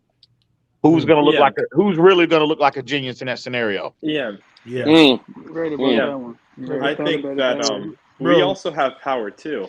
If Tua comes out here and he's not doing his job, we have the power to say we want Skylar. We got chants going in the stadium. We got things going online. We could make that happen if we all band together. Man, it ain't gonna happen. It won't happen. It's sad. I mean, it feels like injustice to this fan base too, man. It really does. Nah, this is a play right here that hold on. Field goal is good. Let me go to it. You said something earlier, TD, about 3 years from now, our franchise QB being up there with Josh Allen in reference to Skylar. In those 3 years, all them Tua fans, they ain't gonna be here. I have a feeling as soon as Tua's not our QB no Maybe more, I missed it. all They these gonna people are leave. gonna be gone, man. Hold on, I gotta go to this play, man. The play, like this is a throw too that I gotta tell y'all, man, was deadly on the money. Hold on, let me go to it. Field goal. Man, it still say now playing. All right, guys, I gotta go. Look I at have to this. drive Look up at to this comment. Gainesville. Look at this comment. Gainesville tomorrow, so I'm driving up for school. Salute. So have a good Salute night, to you, guys. man. Have a good night, Have a man. good week. Have a good week, bro. Thank Look at this comment. Look at the super chat, T. I see Y'all, it. y'all talking about Tua like he's Montana. Tua would have hit that guy. Tua would have hit the first read. No, Come we're on, not, man. man. We're not talking about him like he's Montana. It's just that Skylar out here has the arm strength and he's showing it. But you know what though? Look at this one. Look at this one, y'all. Look at this one. Look at this one. This is like a 3rd and 11. Watch this slant where he places the ball. Almost gave us a chance for another first down at the bottom. Oh, That's the last play, right? Oh, that's Field goal. yeah. the ball led Azukama where he could leap forward and get it. Yep. Bro, just imagine Yep. that was Tyreek Hill. He would have been gone. Oh, Yep. That was a dime too. that's what I'm saying, man. Hey, Who's he man. playing behind? Like, what O line is even out there right now? I mean, I guess it don't. I matter. mean, they're holding up. Who so- cares? Yeah, that don't matter. it Who don't cares? Yeah, it don't matter. Man, let me tell y'all something, man. Some of these throws are next level quarterback throws. And I know it's just a small sample size, but y'all got to look at that Bucks game too. He looked real poised, looked He real did. good most of that game. Didn't miss a And beat. then even when things got a little rough, he was putting it right on the money. It was great defense on a lot of those in tight windows with nobody there, but he's still taking that shot and giving his guy an opportunity to catch it. And also, TD, also we need to point out too, look at the the difference in the game plans you saw from Tampa Bay in week 1 and you saw from Oakland Saturday, last night. So he, again, it wasn't, I think it was, vanilla to some degree, but still there's a different looks that Oakland was giving him than what Tampa Bay gave him, because they completely took that boot rollout option away from you clearly see Oakland took that away from Teddy and Tua as well as Skylar. So Skylar, the game plan, look how the game plan shifted. They put Skylar in a primary back, a drop back type of role. And Oakland forced him to beat them from within the pocket, and he passed with flying colors. Let me bring something up. Let me bring something up that we need to talk about. Let's talk about McDaniel real quick in this new system, okay? First of all, let's be clear, y'all. I'm gonna tell y'all now. This new system has a lot of motion in it, but it is a ton of play action, okay? Now, they did less play action this week, about 12% less than last week. But let me tell you why. Because this is how teams are going to play us. They know what the West Coast is. They know it's play action. And Mike McDaniel said it in his press conference. They sent the guy. Yep. On every play action, they sent the guy at the quarterback on the weak side. Regardless. And I told y'all that was going to happen. I said they're going to cover 2, send a guy on the weak side, and they ain't hearing none of that play action mess. Yep. And they're going to make you change Shut your it down. offense because your quarterback – and let me say this too. How is see, this is what I'm worried about. Tua is mastering that play action game. But when it's just a normal drop back or shotgun, it's more of the usual for him. When teams take him out of that play action because a guy's in his face every time, that's going to become an issue. And they're going to limit this new playbook. And you're not going to get that with every team. But the smart teams, the good teams, they're going to send a guy off that edge almost every time. I mean, I want y'all to really look at this game. They sent the guy off the edge almost every time. And here's proof. Look at the play action we start running. we start faking the handoff and turning right around. Did you notice that? The quick turnarounds after the fake handoff? We went from those stretch play actions to the fake handoff, hurry up and turn around and try to find your first guy. They're going to send somebody, and it's going to limit the entire playbook. Yep. And guess what that play action playbook built for? The deep ball with Waddle and Tyreek. And they're going to neutralize it that way. That's how you neutralize them throwing the deep ball. And I think that's going to end up being an issue with for us with the smart teams. You're right. And you're going to get more of this dink and dunk format. You're right. And that's taking out two birds with one stone. You sending an extra guy to the quarterback, you ain't got to worry about. Even the short pass, you ain't got to worry about because the guy going to be in that quarterback face every time. Yep. Well, again, this is the area of growth we need to see Tua take the biggest leap in. When teams take away the threat of RPO or the play action and they force him, they confine him to the pocket. That is the area of Tua's game that we need to see the biggest area of growth. Him evaluating all three levels, him being thrown with timing. Is his arm strength, not going to be an issue this year? Well, we'll know here soon. So all of these areas, that area specifically is where we need to see the biggest leap from Tua. So, and basically what you're saying and what we're saying is we really want to see what this playbook's actually going to look like once we open it up in the regular season. Yeah, but there's situations where you going to be looking at it, but it ain't going to get to open up because a guy going to be in his face every time he cock back to go deep. Right. And we've seen Tua, again, previously, his previous 2 years, when Tua is in that format and he's asked to beat teams with structure, that is where Tua has fallen, massively short. The only thing that saves you in this situation is the run game, to where you force that guy to have to come down that line of scrimmage for the Well, I'm gonna tell you right now. I'm telling you right now, forget about this team being a top. Listen, you'll see marginal improvement, but it's not.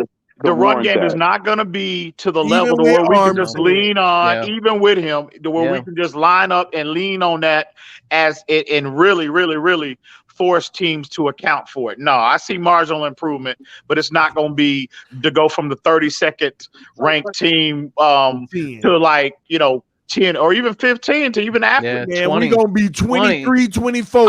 I'll be happy with that. I'll be happy with that. And that's if we lucky. Yeah. I've been telling y'all that all camp. And these people, I can't believe people talk about he don't want to show them everything in the run game. It's the run game. That's crap. Right. That's nonsense. It's the run game. There ain't nothing to see new. Man, I'm telling you, in this outside zone, these guys, this ain't the personnel for it. You need at least 3 elite dogs on that O-line for this type of scheme to work. And San Francisco has it. The Miami Dolphins don't. How much better does it get if we actually brought in a center and moved Connor over? Marginally. Not, but it'll be a lot better because you'll have people in their rightful spot. Now, I want to bring this up, and maybe you know more about it, EM, but Solomon Kinley has been playing some good football, and Robert Hunt might be regressing. No, listen. Well, two things. I don't think. What do you mean by regressing? To what level? He ain't the Robert Hunt from last year. Well, I think we need to just pump the brakes just a little bit on saying that he's regressing. Let's wait again. That's not good at all, TD. If that's the case. Hang on. Again, Robert Hunt. Once we get to the regular season, that's when evaluation will start for me. But in terms of Solomon Kinley, a player that was basically left for dead as soon as this coaching staff took over, right? Because they said he wasn't an ideal scheme fit. He's got limitations playing in space, and this is all accurate. But from what he's shown on tape, Kinley is saying, and again, he's still a bigger player, and he don't fit the athletic profile that typically you see from a zone-based scheme. They generally like lighter, more quicker athletes, guys that can get to the second level faster, guys that can play, that have no major issues playing in space, and that's been a weakness in his game. So for him to come out, if I could have a say, and for him to come out and in the last 2 games, I mean, he's been consistent, and they're talking now like he might make the roster. So, I mean, I'm not willing to go there yet. Something to touch on that EM about Go ahead, Kenley and Robert Hunt. If you're gonna say that about Robert Hunt, you're gonna have to say that about the whole position group, because the entire group, I saw no push up front, and nothing they have shown during the preseason, 2 games of the preseason, has made me believe that they have improved in terms of running. So you need all the help you can get. Either you bring, you coach them extensionally, or you bring in some players, key players to help, generate some push up front. But individually, we can't evaluate them right now. We gotta wait till the season start. But as a position group, I saw nothing. I saw nothing from that line. I'm not gonna stay up here, TD, real quick. I just came to tell you, brother, if you could help me out. Your mods banned me again. I love engaging in your content, bro. What you in there spewing foolishness? Q, is that what you're doing? Is that why you got banned? What, you had your tour hat on? I'll look into it, bro. These mods being their feeling. I'll look into it. it. You can help me out, brother. I hear you. Thank you very much. All right, you have a good one. Don't go nowhere, Q. Don't go nowhere. Stay up here. Why you leaving? No, I'm gonna be up. No, I'm not leaving. I'm not leaving. What I will say, the O-line looked a lot better. Like, at least in person, I was at the game. The O-line looked a lot better than it did last year.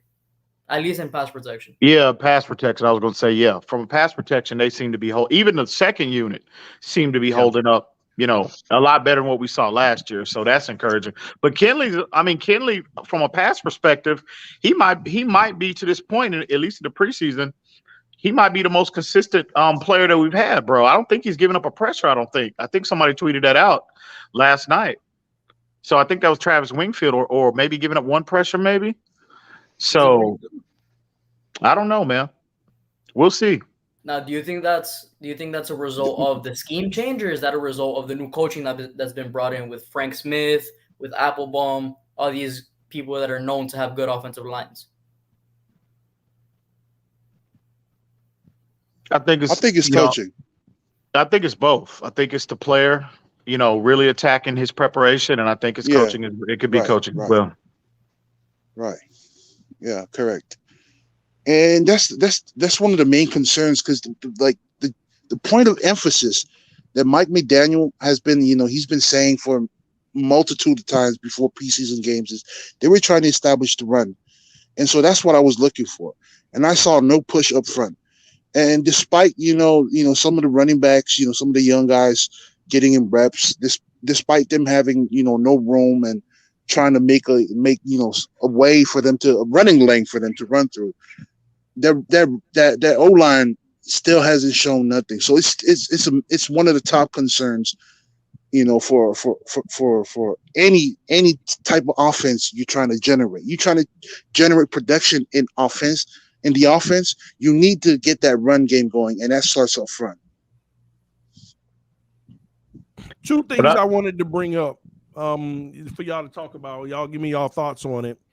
Number one, these high snaps are too frequent now. I feel like it's actually getting worse. It's just right, quarterbacks are making moves. Because if you look at Tua reps, Tua had like almost half of his snaps were high. Was that Dieter or Williams at center? I'm not sure. No, that was Connor Williams with it was Connor. Yeah. And Connor. So I wanted to talk about the snaps. Are y'all concerned? And number 2, we need to talk about what you think about Mike McDaniel so far in the decision making. Decision making as far as what, personnel or scheme or play calling? Play calling, 4th and 7s, all that. I have a bone to pick with Mike McDaniel. Go ahead. And it happened several times last game where there was a decision made that was in favor for the Dolphins. For example, I'll just point out the Bowden one. It was a nice little out route to Bowden. He dropped it, but it was ruled a complete pass, like a completion on the field. If Mike McDaniel would have hurried up, we would have gotten the first, and we wouldn't have been stagnant on that drive. We might have had another chance to score. But he didn't, and then the officials reviewed it. I think it's too early to. Well, I got a Yeah, problem. you gotta understand that. Play too. You gotta understand that in the preseason, you wanna run some looks and gain some feedback, but not revealing too much of what you're gonna do in the season, right? Certainly, you're not gonna be out there calling all these plays that you've drawn up in the off season. You're not gonna be doing that. You're just gonna run a little bit of this, a little bit of that. So, bro, it's premature to say anything else, bro. I agree with you. Well, I would just. I'm sorry. Go ahead, Lou. My bad. Did y'all see that dude in New Orleans punt the ball 81 yards? Matariza did it. Did y'all see that dude from the Bills? 82, bro. Yeah, crazy, man. But yeah, getting 40. 4th and 7. Y'all got to tell me about 4th and 7, man. Make your excuses for him. Well, I think as a first year play caller, like in the preseason, I agree with Q. From you don't want to reveal too much. What you want to make sure you're doing is iron out and really nailing down the whole play calling process. You know what I mean? And I think that's the objective in a preseason. You're not going to show too much. You're going to be primarily of vanilla. And so I mean I'm not going in terms of the evaluation, that for me that's not going to really that's not going to begin until the regular season, bro. Okay. I got a question for you. You hear me? Go ahead. Yeah. Go ahead, Crypto. But from to piggyback off what you're saying, I want to offer just a little pushback. Do you think great coaches give a damn if they know they have the advantage over you? Did Don Shula worry about whether or not somebody was going to steal his plays in the preseason? Did Belichick worry about that? How about Andy Reid? That's a very good point. Those guys worry about somebody stealing their playbooks? That's a very They know good. They can outcoach you. They don't give a damn. Matter of fact, they might hand you a copy of the playbook because when you call the plays at the time that the play is being made, that is what makes it different. It's a chess match. That's a very good point, Crypto. So I don't think good coaches really care. It's a good point. And to add on to that, it only seems that we're worried about. That's just the narrative that the Tua Nears push. See, we're trying to hide it for Tua. It didn't look like we were hiding nothing when Skylar Thompson was in the game yesterday. It didn't look like there was nothing. They're expecting this world-class, world-beater, 50-point-a-game offense that's going to be just wild when the regular season starts. That's what they're basically expecting. I don't see it. I'll say this: the playbook. It clearly looked like they got more aggressive when Skylar was on the was. Absolutely. You guys aren't expecting that? You guys aren't expecting that from this team? What's that? How many play action plays did Skylar take? You guys are not. What's that, Q? Do you know TD? I'm not sure. No, go ahead. I don't think it was many. Well, I know there was one that was kind of like that bootleg, and it was the same thing when Tua did in the first half on Tua's 2 series. The ball hit the ground with trying to hit Gesicki in the flat. See, the difference is when Skylar had that guy in his face, he hit Izakama for the first down. It was like a 4 or 5 yard pass. Louis, but see, that's the difference. Let me elaborate. Let me elaborate on what you say. You saw the same play, with Tua and Skylar in different times, right? See, there's a different temperament when you have your first team out there. When you have your first team out there, you have to make the most of it. You have to make sure, because it's your first team. That's the people that you're going to start the game with in week 1, right? But when you have your rookies, the main point of a rookie in games, especially in preseason games, is gaining experience. That's it. That's the difference right there. Different temperament when you have your first team as opposed. That's what you're saying. You're saying you saw the same play. You say right, and one quarterback executed and one didn't. Yeah, I'll let you decide which one did. Regardless of who's playing. But there's a different temperament. What different temperament? The plays to be made. I don't understand. It's first team or fourth team. Okay. What does it matter? No. See, your perception on preseason games expectation is narrow and plain, bro. You want to see those big plays. This is a different thing for coaches. They want to see something. They want to see looks. We want to see what Josh Allen and Patrick Mahomes did. Exactly my point, TD. You want to see the big bombs, the 78 yarders. So why aren't we? Why aren't we? Because they going out there fearless. Because it's a preseason game. It's a preseason game. Why weren't we doing it? It is not week one. It is not week one. So why hold on, y'all. So why weren't we doing it in the preseason? They're doing it. Because our quarterback can't throw deep balls. No. Let's let him answer. Stop saying that. Let's let him answer. Then why weren't we doing it if it's a preseason game? Why weren't we doing it? But they can come out and say, "Hey, let's have fun. Let's rip it down the field because we know we can do it."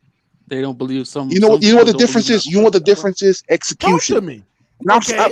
Execution. Okay. Execution. On whose part? What you saw out there on the offense's part. Okay. So what you trying to say?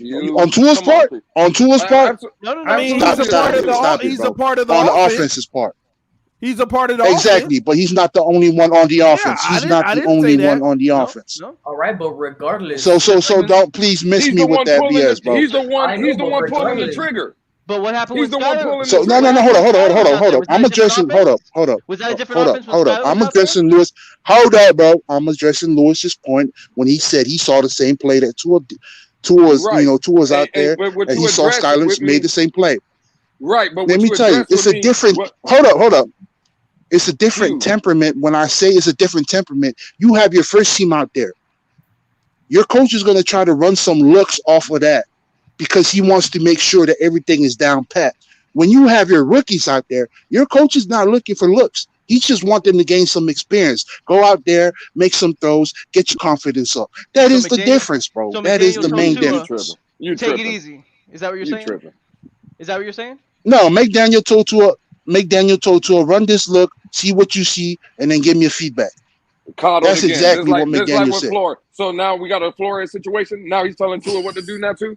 No, it's a new schematic. It's a new scheme, bro. The excuses are running new wild scheme, already. new play caller, new plays, new scheme, new play caller, and the same quarterback. Yeah. And you know I'm right, bro. You know I'm right. You just very. You're dead wrong. No, you're dead wrong. You're stingy right now. No, I'm right, bro. I'm right. You're not even close. I'm right, bro. I think he's right. To your point of execution, shouldn't the first team execute better than the rookies? Like, am I missing something? Patrick Mahomes. It doesn't. Look, the point. Look. The point is not go out there. The point is not go out there and win the game. The point is go out there, show some look, run some, get some feedback on how to get this thing down pat before week one.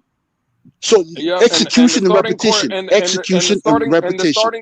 And the starting quarterback that's going to start week one against number twos last night against the Las Vegas Raiders look mid to average at best. In trash time, boys. Trash time. Congratulations. That's 2 preseason games in trash time. I said Tua. Trash time, bro. That is not an L or a dub on the record. I said trash time, bro. I said Tua Tagovailoa was playing against 2s and 3s, and he played mid to average. That's what he did. Okay, that's what I said. Your expectation from what from the preseason games is much different than the expectation of the coaches. They're out there looking for something. They're not there balling out. You're right, Q. You're right. Hey Q, let me ask you a question, bro. Okay? Go ahead, bro. So look. If our quarterback, right, if he looks average in the preseason game, how do you think he's gonna look in the regular season game? Well, not average, bro, because it's the preseason game. And I told EM this, and I'm going to tell you guys, y'all need to pump the brakes, bro. Wait until week one to make an evaluation, bro. Wait until week one. Y'all are quick to jump the gun, bro. Y'all are impatient. The season is right around the corner. All the things that we've been discussing, the arguments we've had, it's all going to come to light when week one comes around. So right now, quick question to your point, Q. Didn't last year's preseason yield the same results? And then what happened in week one? They had a preseason last year.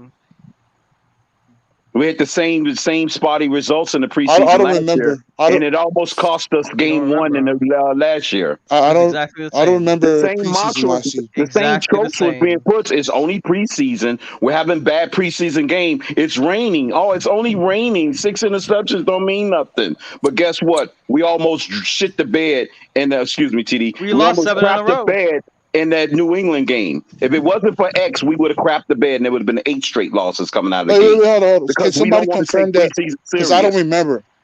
I don't remember. I don't remember if the NFL had a preseason We had last preseason season. last year, yes. Yes, we We had did. Yeah. preseason Okay. last year.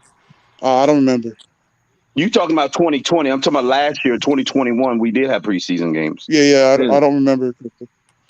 And they was trying to gloss over the fact bad preseason imprinting habits, bad habits in the preseason is not going to translate to the regular season. It did. It got us off to a 1-7 start. I'm telling you, man. Damn. Exactly. You're muted, TD.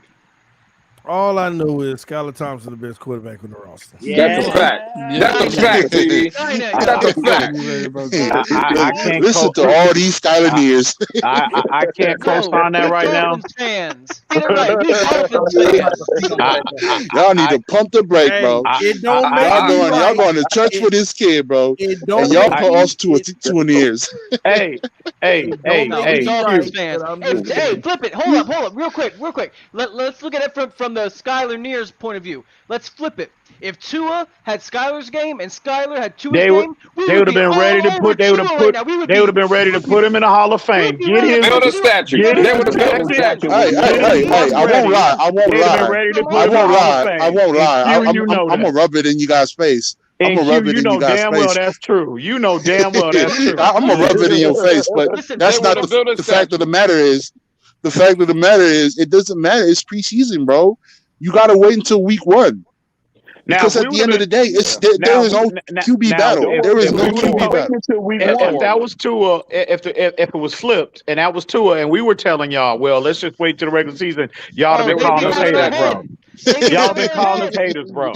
You ain't lying. You just hate. You just hating. Hey, K Come knows on, it. man. K knows it, or Q knows it. Whatever. You ain't lying. Man, all I know is Tua made those throws. Man, bad. boy, they would have been boys. Other streams would have been fired up right now. Oh man, we'd be praising him too, though. The Dolphins fans, let me praising him too. But you know what? Let me say this. Let me say this about Skylar. Right? Let me say this. Allow me to say something good about the kid. All right. Mm-hmm. And this is pure unadulterated opinion. It's my truthful opinion. Man, this kid is making a case for himself, bro. He is making a damn good case for himself. But the truth of the matter is, it's Tua's job to lose. He's QB1. It's his We job. already know that. It's his job to lose. That's correct, Q. Yeah. But I'm saying this kid, he could. You know, there's that big could, that big C right there. He could. The little train that could, that's him right there, bro. You know what, Yeah, Q? well, You know what, Q? I'm sorry, Lou. Go ahead, bro. My bad. No, I'm just saying that's the problem. See right there, that's the problem. He could. No, it is that he is, but there's no real competition. See, that's what gets people like me so frustrated. No, Louis. That's why I need to pump your brakes, bro. There is no Dolphins fans. Q. We already knew from the jump. That is premature, bro. Q. Let me know. Every time I talk Q, you start. Go talking. ahead. Sorry. My bad. Day one, Coach McDaniel got hired. The day at his press conference, he said Tua Tagovailoa is the undoubted starter. We hadn't even hit all OTAs yet, and he was already saying that. Don't feed me this thing about no competition. There ain't no competition. We've had boots on the ground every practice, which is TD. He's told y'all from the jump. There's one person that's been better in OTA's training camp, and now we see it in the preseason. And his name is Skylar Thompson. So if there was a real competition, Skylar would be the starting quarterback. We can all see it. That's why people like me, I'm not saying nobody else ain't real fans, but people like me, bro, you got to put your best 11 out there. I don't care about contracts. I don't care about how many years you played in the NFL. I don't care about where you were drafted in the draft. If you're one of the best 11, you should be playing. And as of Let right me now, tell you. Skylar Let me Thompson tell has you. been Let me better tell than you every other how quarterback Skylar's going to in win the the building. job. Let me tell you how Skylar's going to win the job. All right. Week 1, you won against the Patriots. Week 2 against the Ravens. 2 are not doing good, right? Can't get nothing. No protection anywhere. No running game. No passing game, right? Teddy comes in because you got to follow the pecking order, right? Even though Skylar Thompson is balling out in preseason and OTAs. No. Skylar Thompson hasn't played in meaningful games. These guys have veteran experience. They played in meaningful games. Your veteran experience Okay. got a safety on his first drop. Hold On his on. Let me first finish. series, he had a safety. Let me finish. Teddy comes in, still nada. All right. So the coach right now, Mike McDaniel is scrambling around. He's like, okay, Skylar, your turn. Skylar comes in, balls out, he wins the game. That's it. That's how he wins the game. But you gotta wait until week 1, not this premature anointing of somebody who's a nobody because he hasn't played meaningful snaps. From what we've seen from Skylar right now, I think it's safe to say his ceiling seems. In what, bro? In what we've seen in game management, decision making, in his throws. In what? Tell me what we've seen. What games? Training camp and these 2 preseason games without Get any the hell out of NFL here. game at all. And what have we seen from Tua? Why don't you tell us that? Okay. What have we seen from Tua? Okay, we've seen 2 seasons. We've seen 2 seasons. And what has he done? Of mid. Okay. Average. What's Tua's ceiling? Hold up. So you've been hearing all these. You've been hearing all these excuses of Tua not having the O-line, not having weapons. Okay, you've done that the offseason. Right now, you got to see it through. Because if you jump the gun and go straight to Skylar, and Skylar comes in and he bombs like he stinks, and then you're like, oh, what the hell is Tua? Well, Tua's somebody somewhere else balling out. You got to see it through. Don't jump the gun. That's all I'm saying. What do you mean? Pump the brakes. What do you mean see it through? What time frame? What time frame are you talking about? Week 4. Halftime of week 1. Okay. That 4-game stretch. That's me. I thought you were saying the full 17 games. Okay. No, that's me. Week 4. That's me. Week 4. Because that 4-game stretch. That 4-game stretch is tough. You got the Bills, the Ravens, and Cincinnati. He got about till halftime of week 1 for me. So y'all keep the same energy come week 4. And the Miami Dolphins are 4-0. Keep that same energy. We're Dolphins fans, so if he balls out, we'll be all behind Tua. Don't worry about it. Very happy if Tua. Okay. I'll see it when I'll see it come week 4. You really think we're gonna be 4-0, Q? You really believe that? I believe that, bro. I believe that. And I'm not even a Dolphins fan. You know that, EM. You got your chest poked out right now? Look I at hear TD. you. Look I hear you. at TD. I hear you. Look at TD. You can't make this up. Even if we do go 4-0, it could be clearly because the offense is only scoring 13 points a game and only giving up 6. Look at TD. Oh man. We still we could go. You realize we can go 4-0 and still not have our quarterback. Hang on real quick. I'm gonna pull up. 17-0. See, this is what I have. This is the issue I have. I'm looking at the chat. Hang on. Let me pull up this chat. What we got? This comment. Okay, money, Mitch. Pull that one up, TD, real quick. Money Mitch. You see it, Money Mitch. You see it. Hold on. Get him, EM. Get him. Get him, EM. Money Mitch sat in Reason's chat yesterday, and every time Skylar made a dime, him and his Tua lovers wouldn't mention Skylar's name at all. If that is accurate, if that is true, that's the biggest issue I have with our fan base. And if that is true for Reason, hang on. If that is true, and that's a conversation I'll be having with Reason real soon.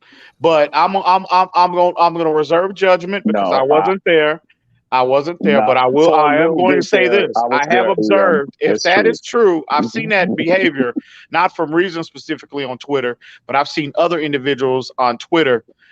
I mean, just like it's like our fans, they say they're Dolphin fans, but they do not want to give this credit. And again, just give him credit for what he's earned and what he's put on film. That's all you have to do.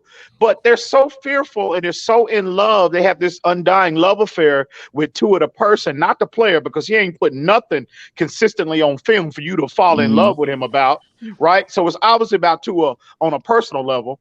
But for them to not, and again, the kid is on our roster. He's a he is no different than Tua Tagovailoa. He is no different. He is no different than any other player on this roster. And it's like they say they opened the playbook up for Skylar and kept it closed with Tua. Man, that's concerning. Back to what Ian was saying. That's concerning. You can't do that. It's so bad. It's not even just the fans. I searched so hard today to look for our beat writers to say something about yesterday. They literally talked about Tua. They keep talking about this, and they didn't say nothing about Skylar. They keep talking about this Sherfield sitting in the zone pass. Yeah. Does it make you mad? What are we talking about? I'm like, does it make you mad? No, it don't make me mad. But there's 5 other plays you could have showed a Skylar that's better than Tua's best one. If you're a real Miami Dolphins fan, you're gonna cheer for whoever is playing well. Is playing well. The best, like Lewis said, the best 11.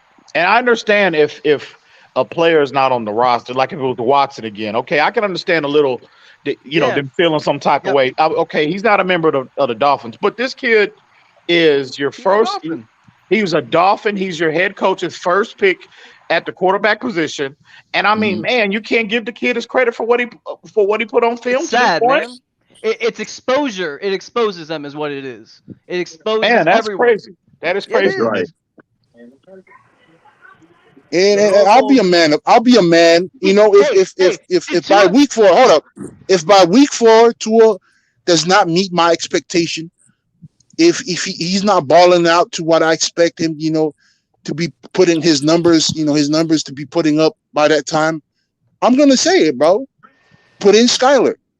I'm gonna be a man. I know when I'm wrong, bro. I can admit when I'm wrong. But at this point, bro, you gotta see it through. You brought all these pieces together, these players, all these, personnel into one building. Now you gotta see it through. Mm-hmm. Well, yeah, no one. And we hope Tua balls out. And we do. We hope Tua balls out. Stop saying that. You don't mean that.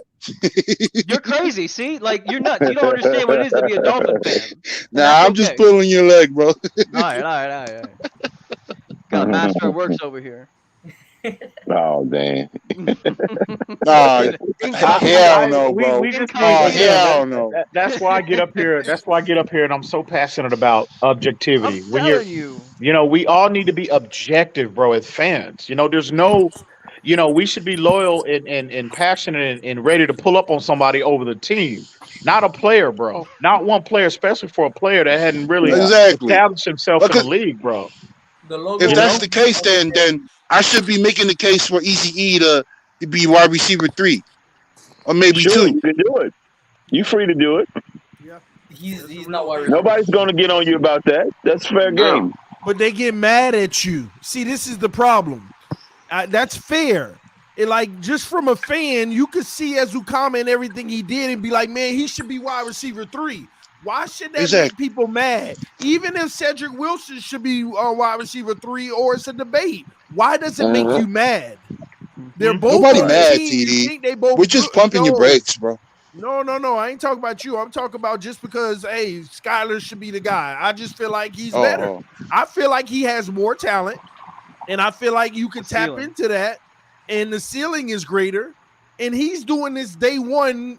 Mm-hmm. Opposed to a guy who's in year 3 just showing some of these characteristics. Now, what I will say about Tua, if he can meet his, if he can play how he did that one Tuesday, the whole season, we're set. Yeah, we're set to go to the Super Bowl. Yeah. Oh yeah. Wait, what? Say that again. If Tua can play like how he did that Tuesday on training camp where he lit everything up, we're going to the Super Bowl consistently. Now, be excited, man. Be excited. This is a different team. TD, I want to clear that up too. What's that? About this Tuesday practice. about Tua supposedly just being completely lights out. Is that okay? Is that accurate? That statement about him being lights out. Do you mean that? You're like, is that accurate, or is That's there the a little? What Tuesday you talking about? Tuesday's practice, the first Tuesday that I went to training camp. Oh, EM, it was the best I had ever seen him. It was a level that I didn't even think he had in him. He didn't. It wasn't check down Charlie Day. I can count probably 8 to 10 deep balls thrown, and they were just on the money, dropping dimes, crossers across the middle in stride. It was just a thing of who is this? This ain't no year 1 or year 2 guy whatsoever. This guy is like on a whole. I don't even know who this is. He was so like now TD.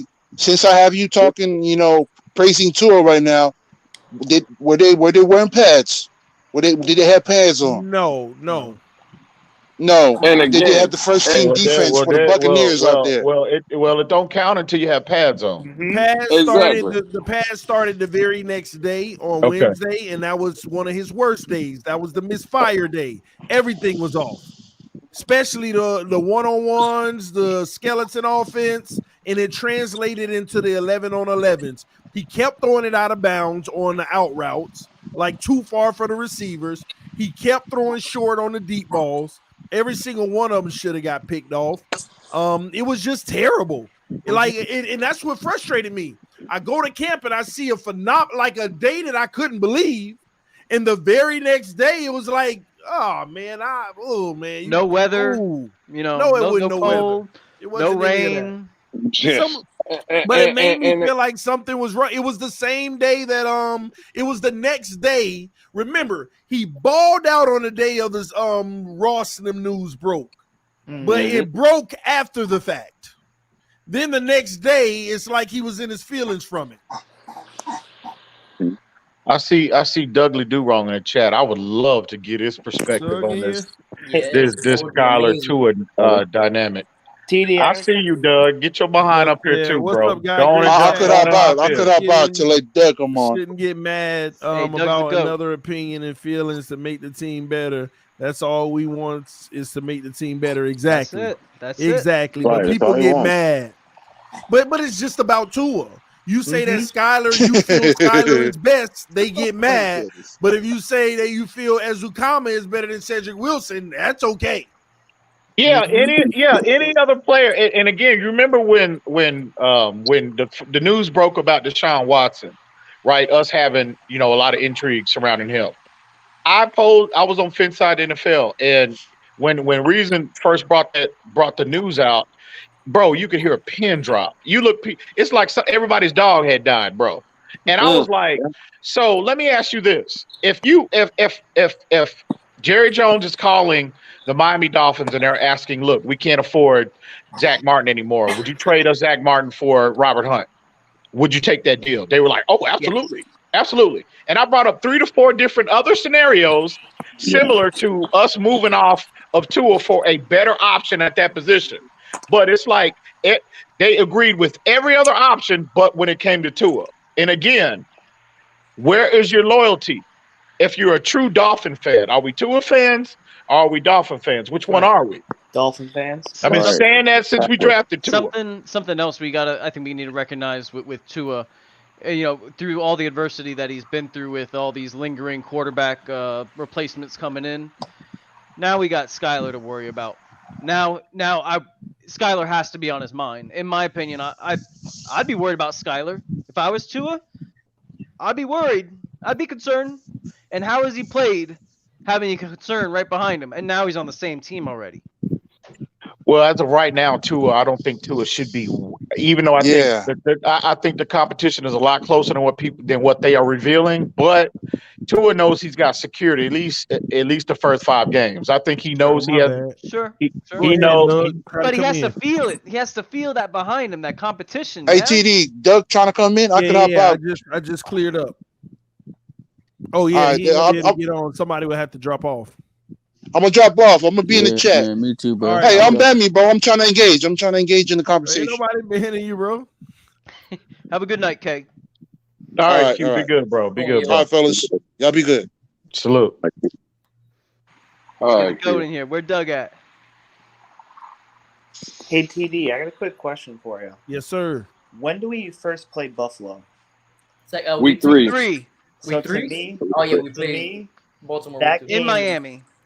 In game's Miami. gonna be must see because That's a must-win game. depending if we get blown out or if it's a close game, that's gonna to me decide Tua's fate. Man, no, because let me tell you what's gonna happen in that game. Look. Look. It's gonna be Austin Jackson that put Tua on his back. Yep. Then Skylar And goes. they're Oh, gonna be like, man. it's not his fault the O-line's still trash. Okay. You can hear it right Just, now. you know, they just You need can to hear let that him. narrative pumping up right now. You're right. I'm not gonna say that. I'm not gonna say. You know what I'm Man, Oh I'm gonna my! tell you what it is. At the end of the day, Tua finna be running for his life. I was about to say, just might just need to let Tua get hit hard enough to get him out of the game. Let Skylar come in real quick. Y'all talk about Buffalo. Y'all better go pay attention to the Patriots front seven. Patriots front seven. Absolutely. Yep. They got a real front seven. Doug, what's good, bro? That's what they've been What's raving good? about. My How's it going, evaluation Doug? is coming after the first drive of the Patriots game. So y'all, just real quick, I was talking to Doug earlier today, and he admitted, he wants Skylar to start because he's a better quarterback. Tell him Talk what you to him, told me, TD. Doug. Talk to him, Tell him TD. what you told me, Doug. Don't flip flop on me. Man, you on Twitter before yesterday? That was oh my god. Oh, I was going in on him last night, Doug. I was up all night going at him. But why I gotta be? I ain't say nothing negative about Tua. I just said I feel Skylar's the best quarterback on the team. That's why I negative can't on have Tua. that opinion? Some people will take that as negative on Tua. I don't. Yeah, but I some ain't people. even mention him. I didn't even mention him. I just said what I believe, Your regardless face- if your that's the face case or pops up not. on things, and it's just negative on Tua. You'd be like, "Hey guys, what's up? Why are you talking so bad on Tua for?" Tua's the greatest ever, bro. Why you hating? See, Why you hating on him? if I give him props, stop trolling.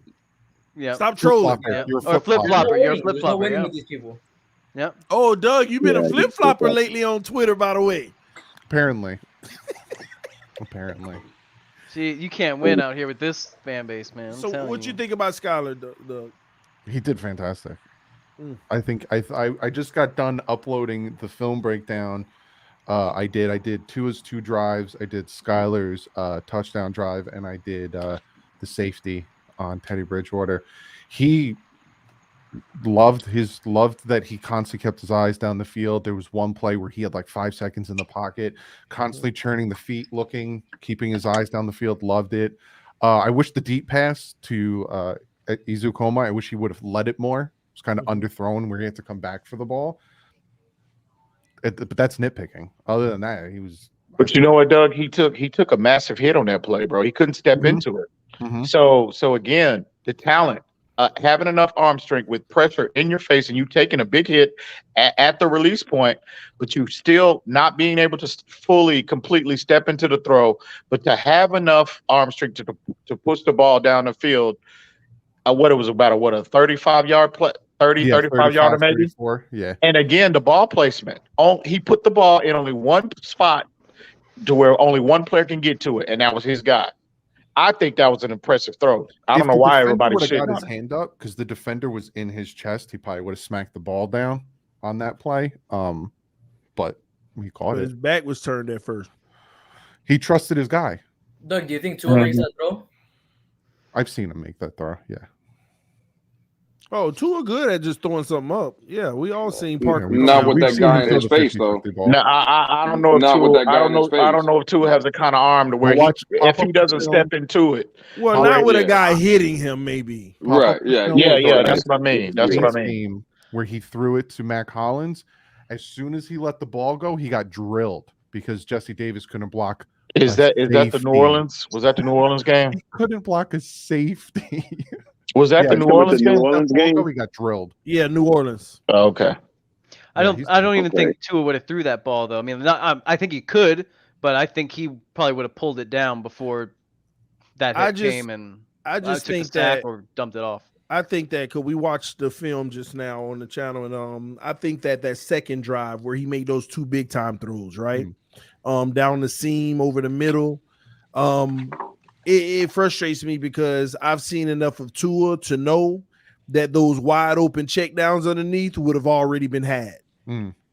It would have all because when he released the ball, the guy, there was no room. You didn't see that play actually coming open at all. You anticipated and knew what it was based off of the zone coverage. But I'm just so used to the guy in the flat, Tua would have been hit and got maybe 7 yards off of it, but it wouldn't have been the chunk 20-yard play down the middle in the seam with the defender back turn. And that's where the difference is for me. That's what from what I saw him do in those 2 drives. And again, it was 2 drives, 8 passes. I saw the things that make me want to see more during the regular season from Tua, because we've seen the past 2 Sherfield, the deep comeback. He went to his right, the guy was covered, came to his left, he was open, he threw the ball. The drop down to Gesicki, went to his left, guy was covered, went to the right, noticed that it was going to be a comeback, corner was going up on it, dropped it. Like, I'm seeing him now do what we've been asking him to do the past 2 years, which is don't just see the check down and throw it, go through your progressions when you have time. That's what I want to see during the season. Like, people keep asking me, should Skylar start? Should Skylar start? I could say yes, and it doesn't matter because he's not, But what I keep saying, and especially on Twitter, is he should be the backup. Like, how are we going to ditch this 65 point? We got 6.5 million guaranteed to Teddy. We got to do something about that. Got to trade him. But Doug, real quick, no, really, your point you just made about you could say yes, but we know that's not going to happen. But how do you really feel? What does your gut tell you? How do you feel? Do you think Skylar should start, or you think Tua should start? I don't ever really ride the hype train. I did it with, if you guys remember 2 years ago, I was on the hype train for Sam McGuavin. I was like, this guy, he's going to be the next big linebacker for the Dolphins. He had sack after sack after sack in preseason. I'm like, Sam McGuavin. Regular season, man, disappeared. I'm like, come on, man, you're making me look bad. So I try not to jump on the hype train, but it's hard because I'm curious. Isn't that the same with Tua though? The hype train was bigger than his performance the last 2 years. But fit he never situation. showed it in the, he had that good game against the Bears in the preseason last year where we were all like, all right, there's something there. But in his NFL timeline, he never really had a preseason where we were all on this hype train for Tua. The hype train was him coming out of college where we were like, can he be what he was before the hip injury? And that's all. We all had that big question mark, which, never really got Tua the never really had a hype train. It was a spaceship. Pretty much. But yeah, I like Skylar, and I think Skylar should get a shot. If Tua, that's all I'm saying. Q, and it's so funny. I'm with all Q. I'm saying. I'm with Q when he was saying, I keep telling people want to call me Tua on, a Tua in ear, all that stuff, and it makes me laugh. I'm giving Tua till week 4. If this man, and I don't care who the opponents are, I'm not doing it because he's got a tough stretch. I don't give a crap who the opponents are. What if the O-line trash? It don't What if matter. they can't run the ball? Hill and you have Jalen Waddle, and you have Mike. Make it happen. But he don't have time to throw it to those guys. He didn't have time. In the run He got more than 2.5 seconds, TD. The run game isn't working though. No, I'm just saying these are relevant things that may end up happening. It don't matter to me. Well, I'm gonna say this in terms of the run game. Considering who we're facing in the first 4 games, we're not gonna be able to run the football. Forget about it. We're not running against the Patriots. We're not running against Baltimore. We're not running against Buffalo. We're damn sure not running against Cincinnati. So forget about that. They need to Mike McDaniel, I know his aspirations as a coach might be, he wants to implement a balanced approach, but no, them first 4 games of the season, bro, we're not going to be able to run the football. So he might as well, they should be putting Tua in a scenario to where, listen, Tua, the run game is not going to be an asset to us in them first 4 games. You're going to have to make plays. But that's unfair to Tua. What do you mean? How's it unfair to him? We need a run game. It's unfair that he doesn't have a run game. He has to make plays to open up the run game, though.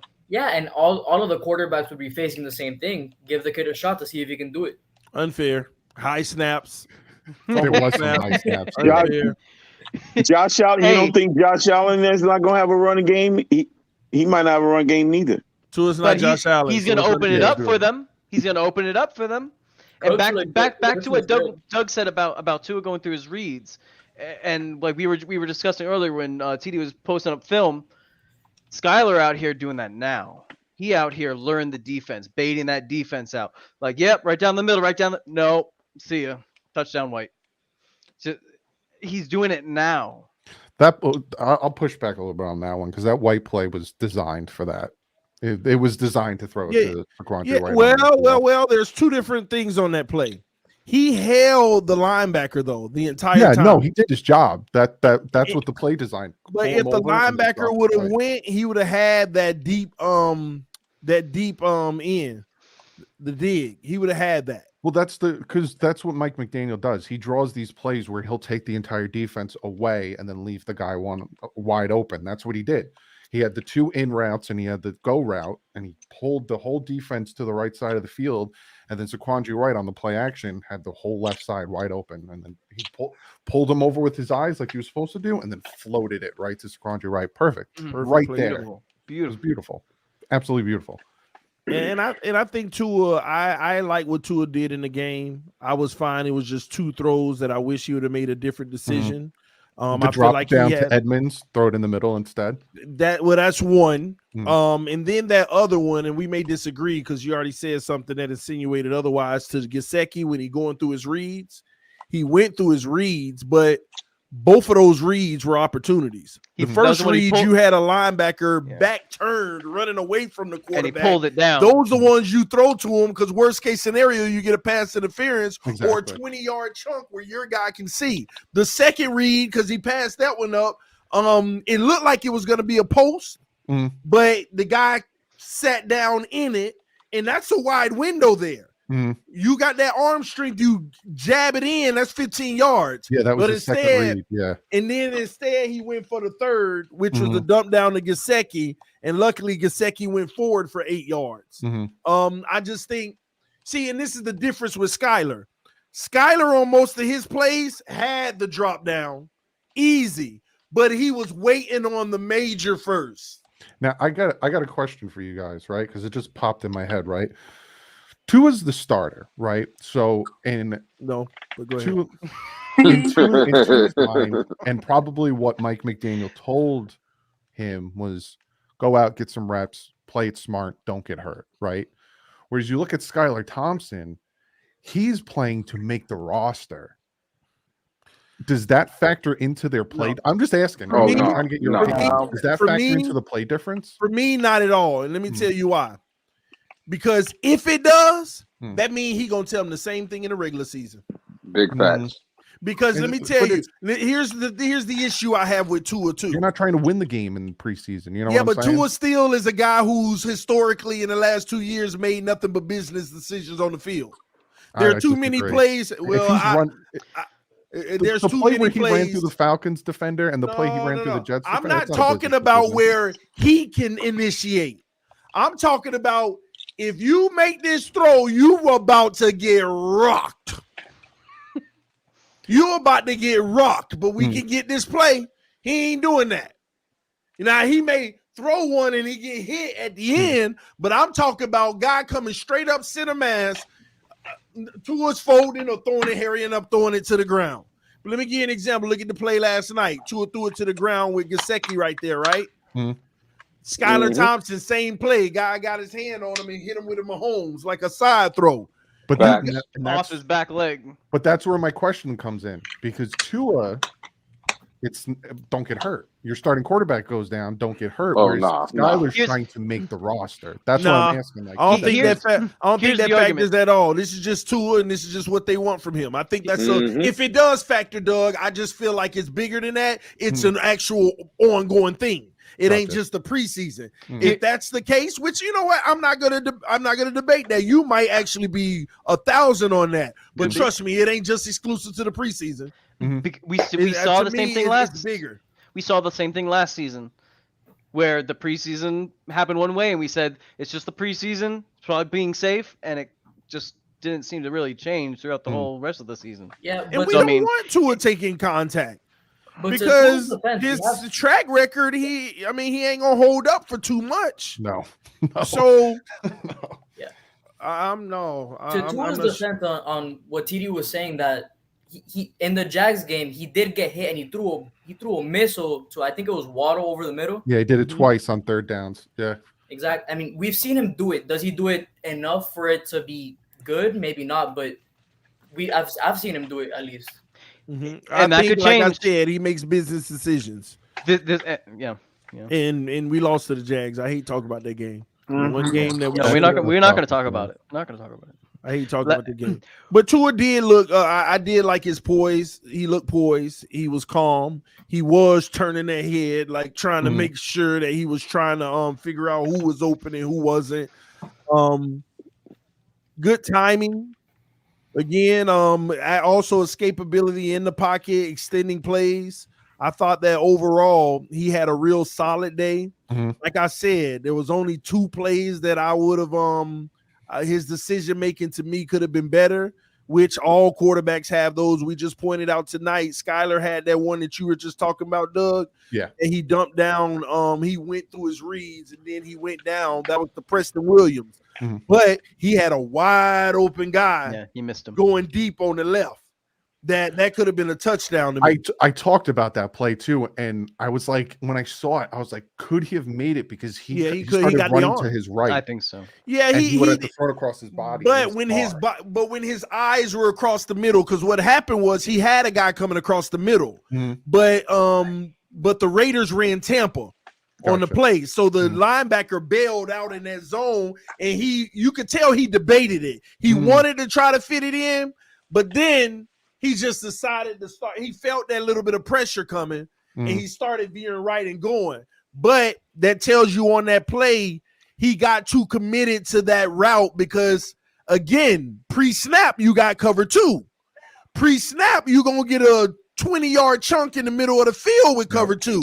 But as soon as they backed out in Tampa, at least he didn't pull the trigger and take the chance. He was wise enough to not do that. Man, they rolled the coverage. They disguised that well.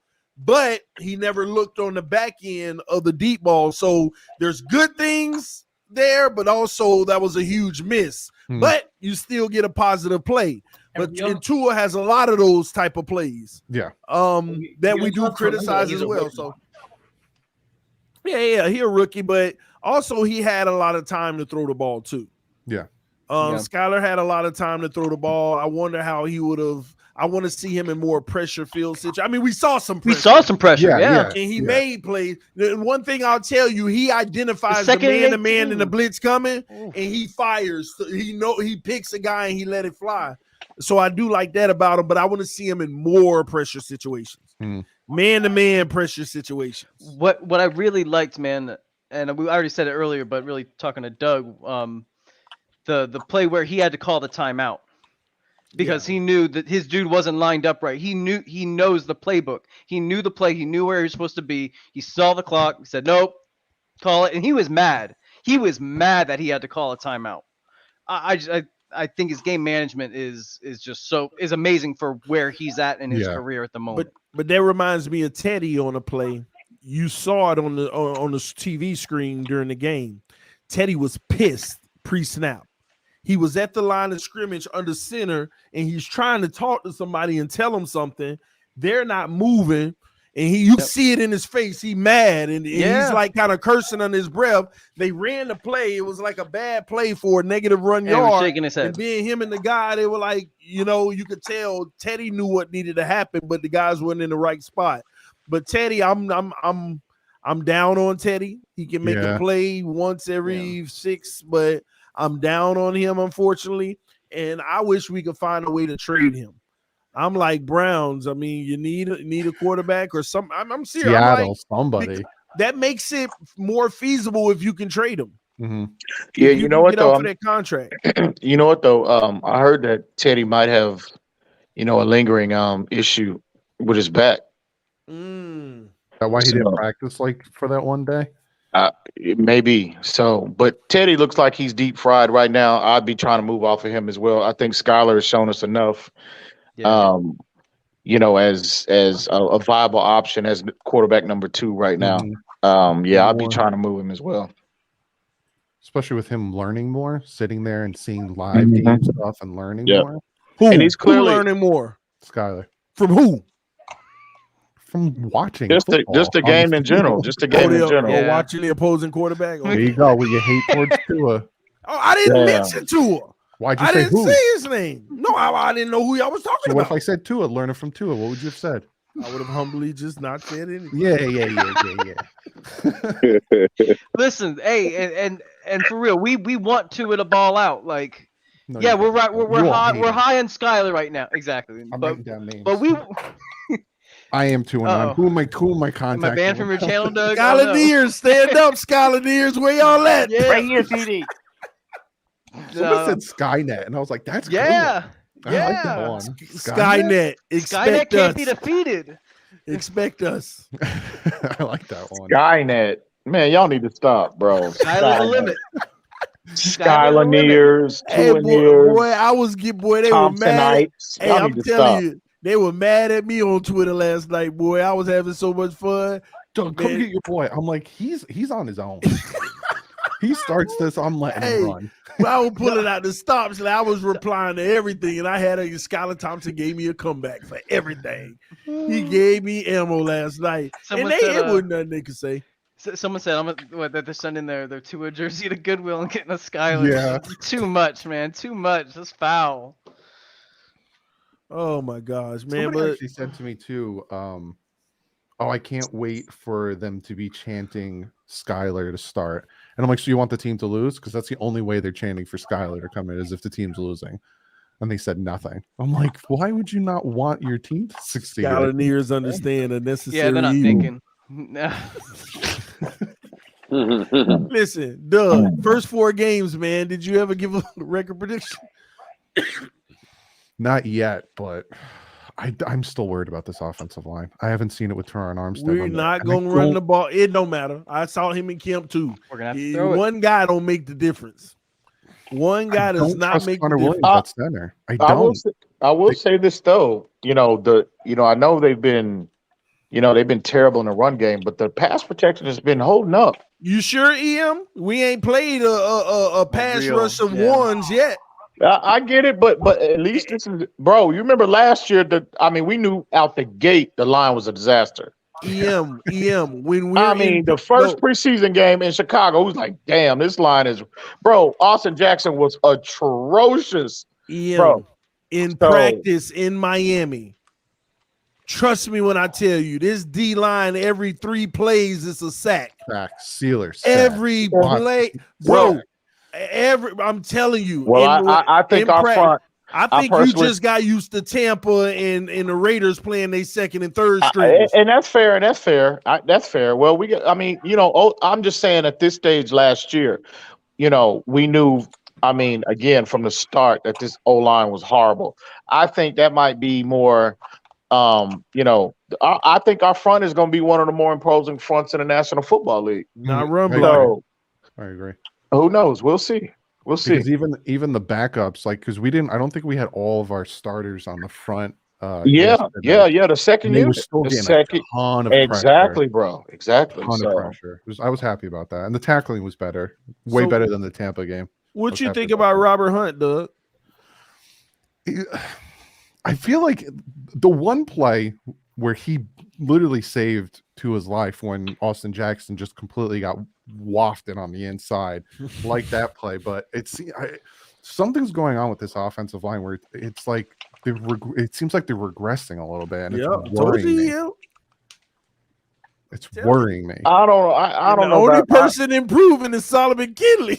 I can't co-sign that right now. Again, I'm reserving that assessment until the season starts. I'm just telling you, bro. I'm telling you. I'm not willing to go there just yet. Hey, are we gonna have Byron week 1? Because Noah's cooked. He's still in the That makes me nervous. Noah, you know what though? Cooked. Real talk. Noah has to go, man. He's a complete liability. Y'all hating. Noah has to go. Noah has to go. Y'all are hating. Noah is out there trying his best.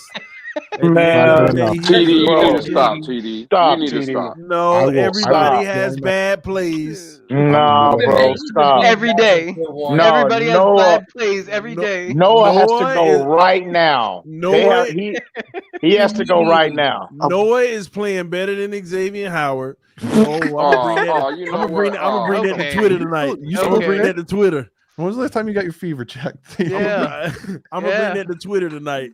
Noah Monogamy is better than Xavier Howard at this point.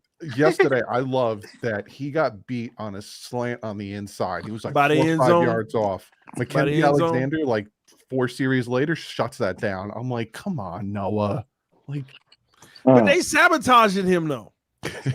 No, I'm serious. Mismatches. They No, sabotaging the man. you They know, brought Steve, too much competition in. But see, here's the thing about Noah. What was concerning to me is, like if we go back to previous 2 years, when he would get beat, a lot of time it wouldn't be physically, it would be a mental issue, right? He would be right in a position to make a play, Could get his but head turned, but he would not be aware enough to make, to Like get the his head Seattle turned game. around and make a play on the ball. Now he's getting beat. I mean, off the line of scrimmage, guys are consistently separating from him. They're outrunning him. He's getting beaten every way in every facet now. Well, he's not having any coach support, no positivity from the media. his coach is gone. Like, come on, bro. They sabotaging the man. They out to get him. No, bro. You trolling TD, but Bro, no, they pulled him out of games. He a rookie. You gotta let him play. Noah you don't pull him like Fitz. Noah has to go right now. Noah has to go right now. Man, I don't want to see Noah anymore. Let's let the 5.5 man- million if he gets cut in dead cap. Yeah, man. Let the man play God this year, damn. and then we'll be able to make a fair assessment. Exactly. So if we cut Teddy and Noah, that's 12 million in dead cap. Yeah, but the beautiful thing about both of their contracts, you can spread it out for the next 2 years. Because Teddy's is Teddy on a 1 year or 2 year? 1 year. One year. You can't spread Teddy's then. You can't. Dang. On the top of the quarterbacks, do we have Teddy's an the update on problem, but I think they're gonna 1 move year. on. I think they're gonna move. I thought they were gonna move on from Eric Rowe, but I'm feeling like there's too many injuries in the secondary now, and because I was ready to say that $4.5 million. Because Brandon Jones, he got the job now. They're at what? Well, 22, I think, in cap space right now. Yeah, I mean that 4.5 is a little sweet little number. Speaking of D-backs getting injured, do we have an update on Needham? I think he's fine. He was back Yeah, out there. His hand wasn't even he's wrapped fine. up. Yeah, he's fine. He didn't play, but he was back on the You sideline. watch them. Like, if you watch the replay again, you watch them put Yep. it back in. And Yeah. then we went to Brutal, the sideline. man. Brutal. They had to cut his glove off, and then the guy went like that. Yeah, I mean he ain't Tua to miss 2 weeks from something like that. Hey, No, I'm not TD. joking. Damn. Hey, Hey, TD, no, I mean, how many- y'all act like I'm He saying was the something bad. backup It's for the those truth. games. Hey, TD, how many headsets says Tua made you break? How many? Tua don't make me break headsets. He don't make you break? Oh, Tua's damn, the man. GOAT, Liar. okay? He makes me Liar. celebrate. I celebrate. Yeah, I broke one last night. And I Night, forgot what it was for. Skylar, Look. 4th and 7. It was Skylar going off. It was 4th and 7. It made me break last night. No, you broke your headset on a Skylar play. Oh yeah. You're right. I forget which one it was, but It's like a natural response. Like, just like a quick. oh yeah, he just rips that thing off when he gets hyped. Man, listen, man. Y'all make sure y'all follow me on Twitter tonight, man. We on that Noah campaign I'm not tonight. going on Yeah. Give me something to You're look at on at your work own. tomorrow, man. We on that Noah campaign You don't tonight. got your bodyguard anymore. Noah campaign has to get to him out the go. door. Noah has to go. Y'all gotta stop. Y'all I've gotta seen understand. enough. Kid is young. He had less playing time than Tua. Give him to this year. Let him Nah. go out there. No, the way he's playing now, You how many do realize he been He's playing the against quick- the ones. We made the quick He's been evaluation, playing against TD. the one. Okay. It's unfair. Everybody else get to play against 2s and 3s and 4s. He playing against ones, man. Noah been out there the No whole game, excuse. bro. Noah been out there the whole game, and he been cooked by the 2s and 3s as well. The When they fourth- go, no, Oh he's my been God, he's man. been a complete nightmare. No, it's time to move on from Noah. I've seen enough, bro. And he looked like his confidence is gone now. He Yeah. looked like his confidence is shot. Yeah, out I ain't gonna there. lie. Let me tell y'all something. If you went to the Bucks practice, right, Noah will get beat, he'll drop to the ground, put his slam his head and just slap the ground. Yeah, and, hurt. yeah. No, you can see he defeated. Oh, his confidence is shot, bro. No, it's time to move on. He's had plenty. He's had so many opportunities, bro. They've been waiting for him to show us something. It'd be one thing if he would show us something, bro. But he's giving us nothing, bro. Nothing. No life. He didn't show that he sucks. I'll say this: nobody needs to feel bad for Noah Igbenogany because he should be proud as a young man that's only 22 years old. With 10 million in his bank? He got 10 millions in his bank thanks to Brian Flores. Again, like when they were talking about moving off of Tua, I said I don't feel sorry for multimillionaires, bro.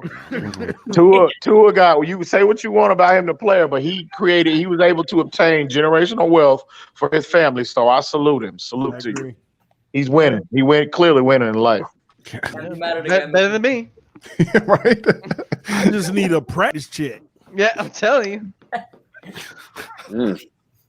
All right, y'all, man. We've been live long enough. EM knows that I was only supposed to be on here for 1 hour. You're in trouble. And I just got that text from the wife. So listen, y'all gotta go because I gotta get on this Noah trolling. You don't gotta stay here. Hey, Doug, you better meet me on Twitter too. You better have my back. I'm gonna tell him you said it. How about that? Just got through arguing with DDW. Just got through arguing with DDW. Y'all call me delusional when he think Noah better than X. Let's not be right. People believe it. All right, fellas. Salute, all right, y'all. Salute, y'all. Appreciate everybody coming Until next through. time. Let me get out of here. Yes, sir. Pleasure, y'all. Have a good night. All right. All right, y'all. Appreciate y'all coming through tonight. This has been TD's Fans Talk, home of the real Miami Dolphin fans. Appreciate all the panelists that came through to give their take.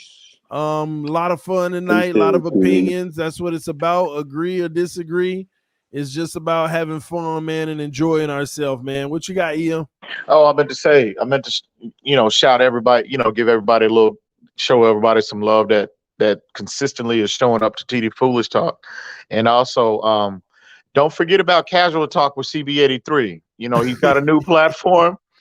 He's got a lot of casual insight on his platform. So y'all don't forget about the homie CB. Y'all show him some love too. I think he's gonna be on here tomorrow night or Tuesday night, one of the two. I gotta go remember. I got a lot of in the Smoke Show. Nikki Smoke's gonna be on here tomorrow too, I think. So I just gotta go look at my schedule. But we got some guests tomorrow, y'all. So y'all make sure y'all show up. So we can get their take. And when I see CB83, I know we're going at it. So Casual Talk with CB. I tell you, man, that's some Lord, I appreciate you. A lot of insight. All right, homie. Be good. All right, man. I'll out you. All right. All right, everybody. Y'all have yourselves a good night. TD Fans Talk. Peace. I am out. Let's go, Noah Igbenogany.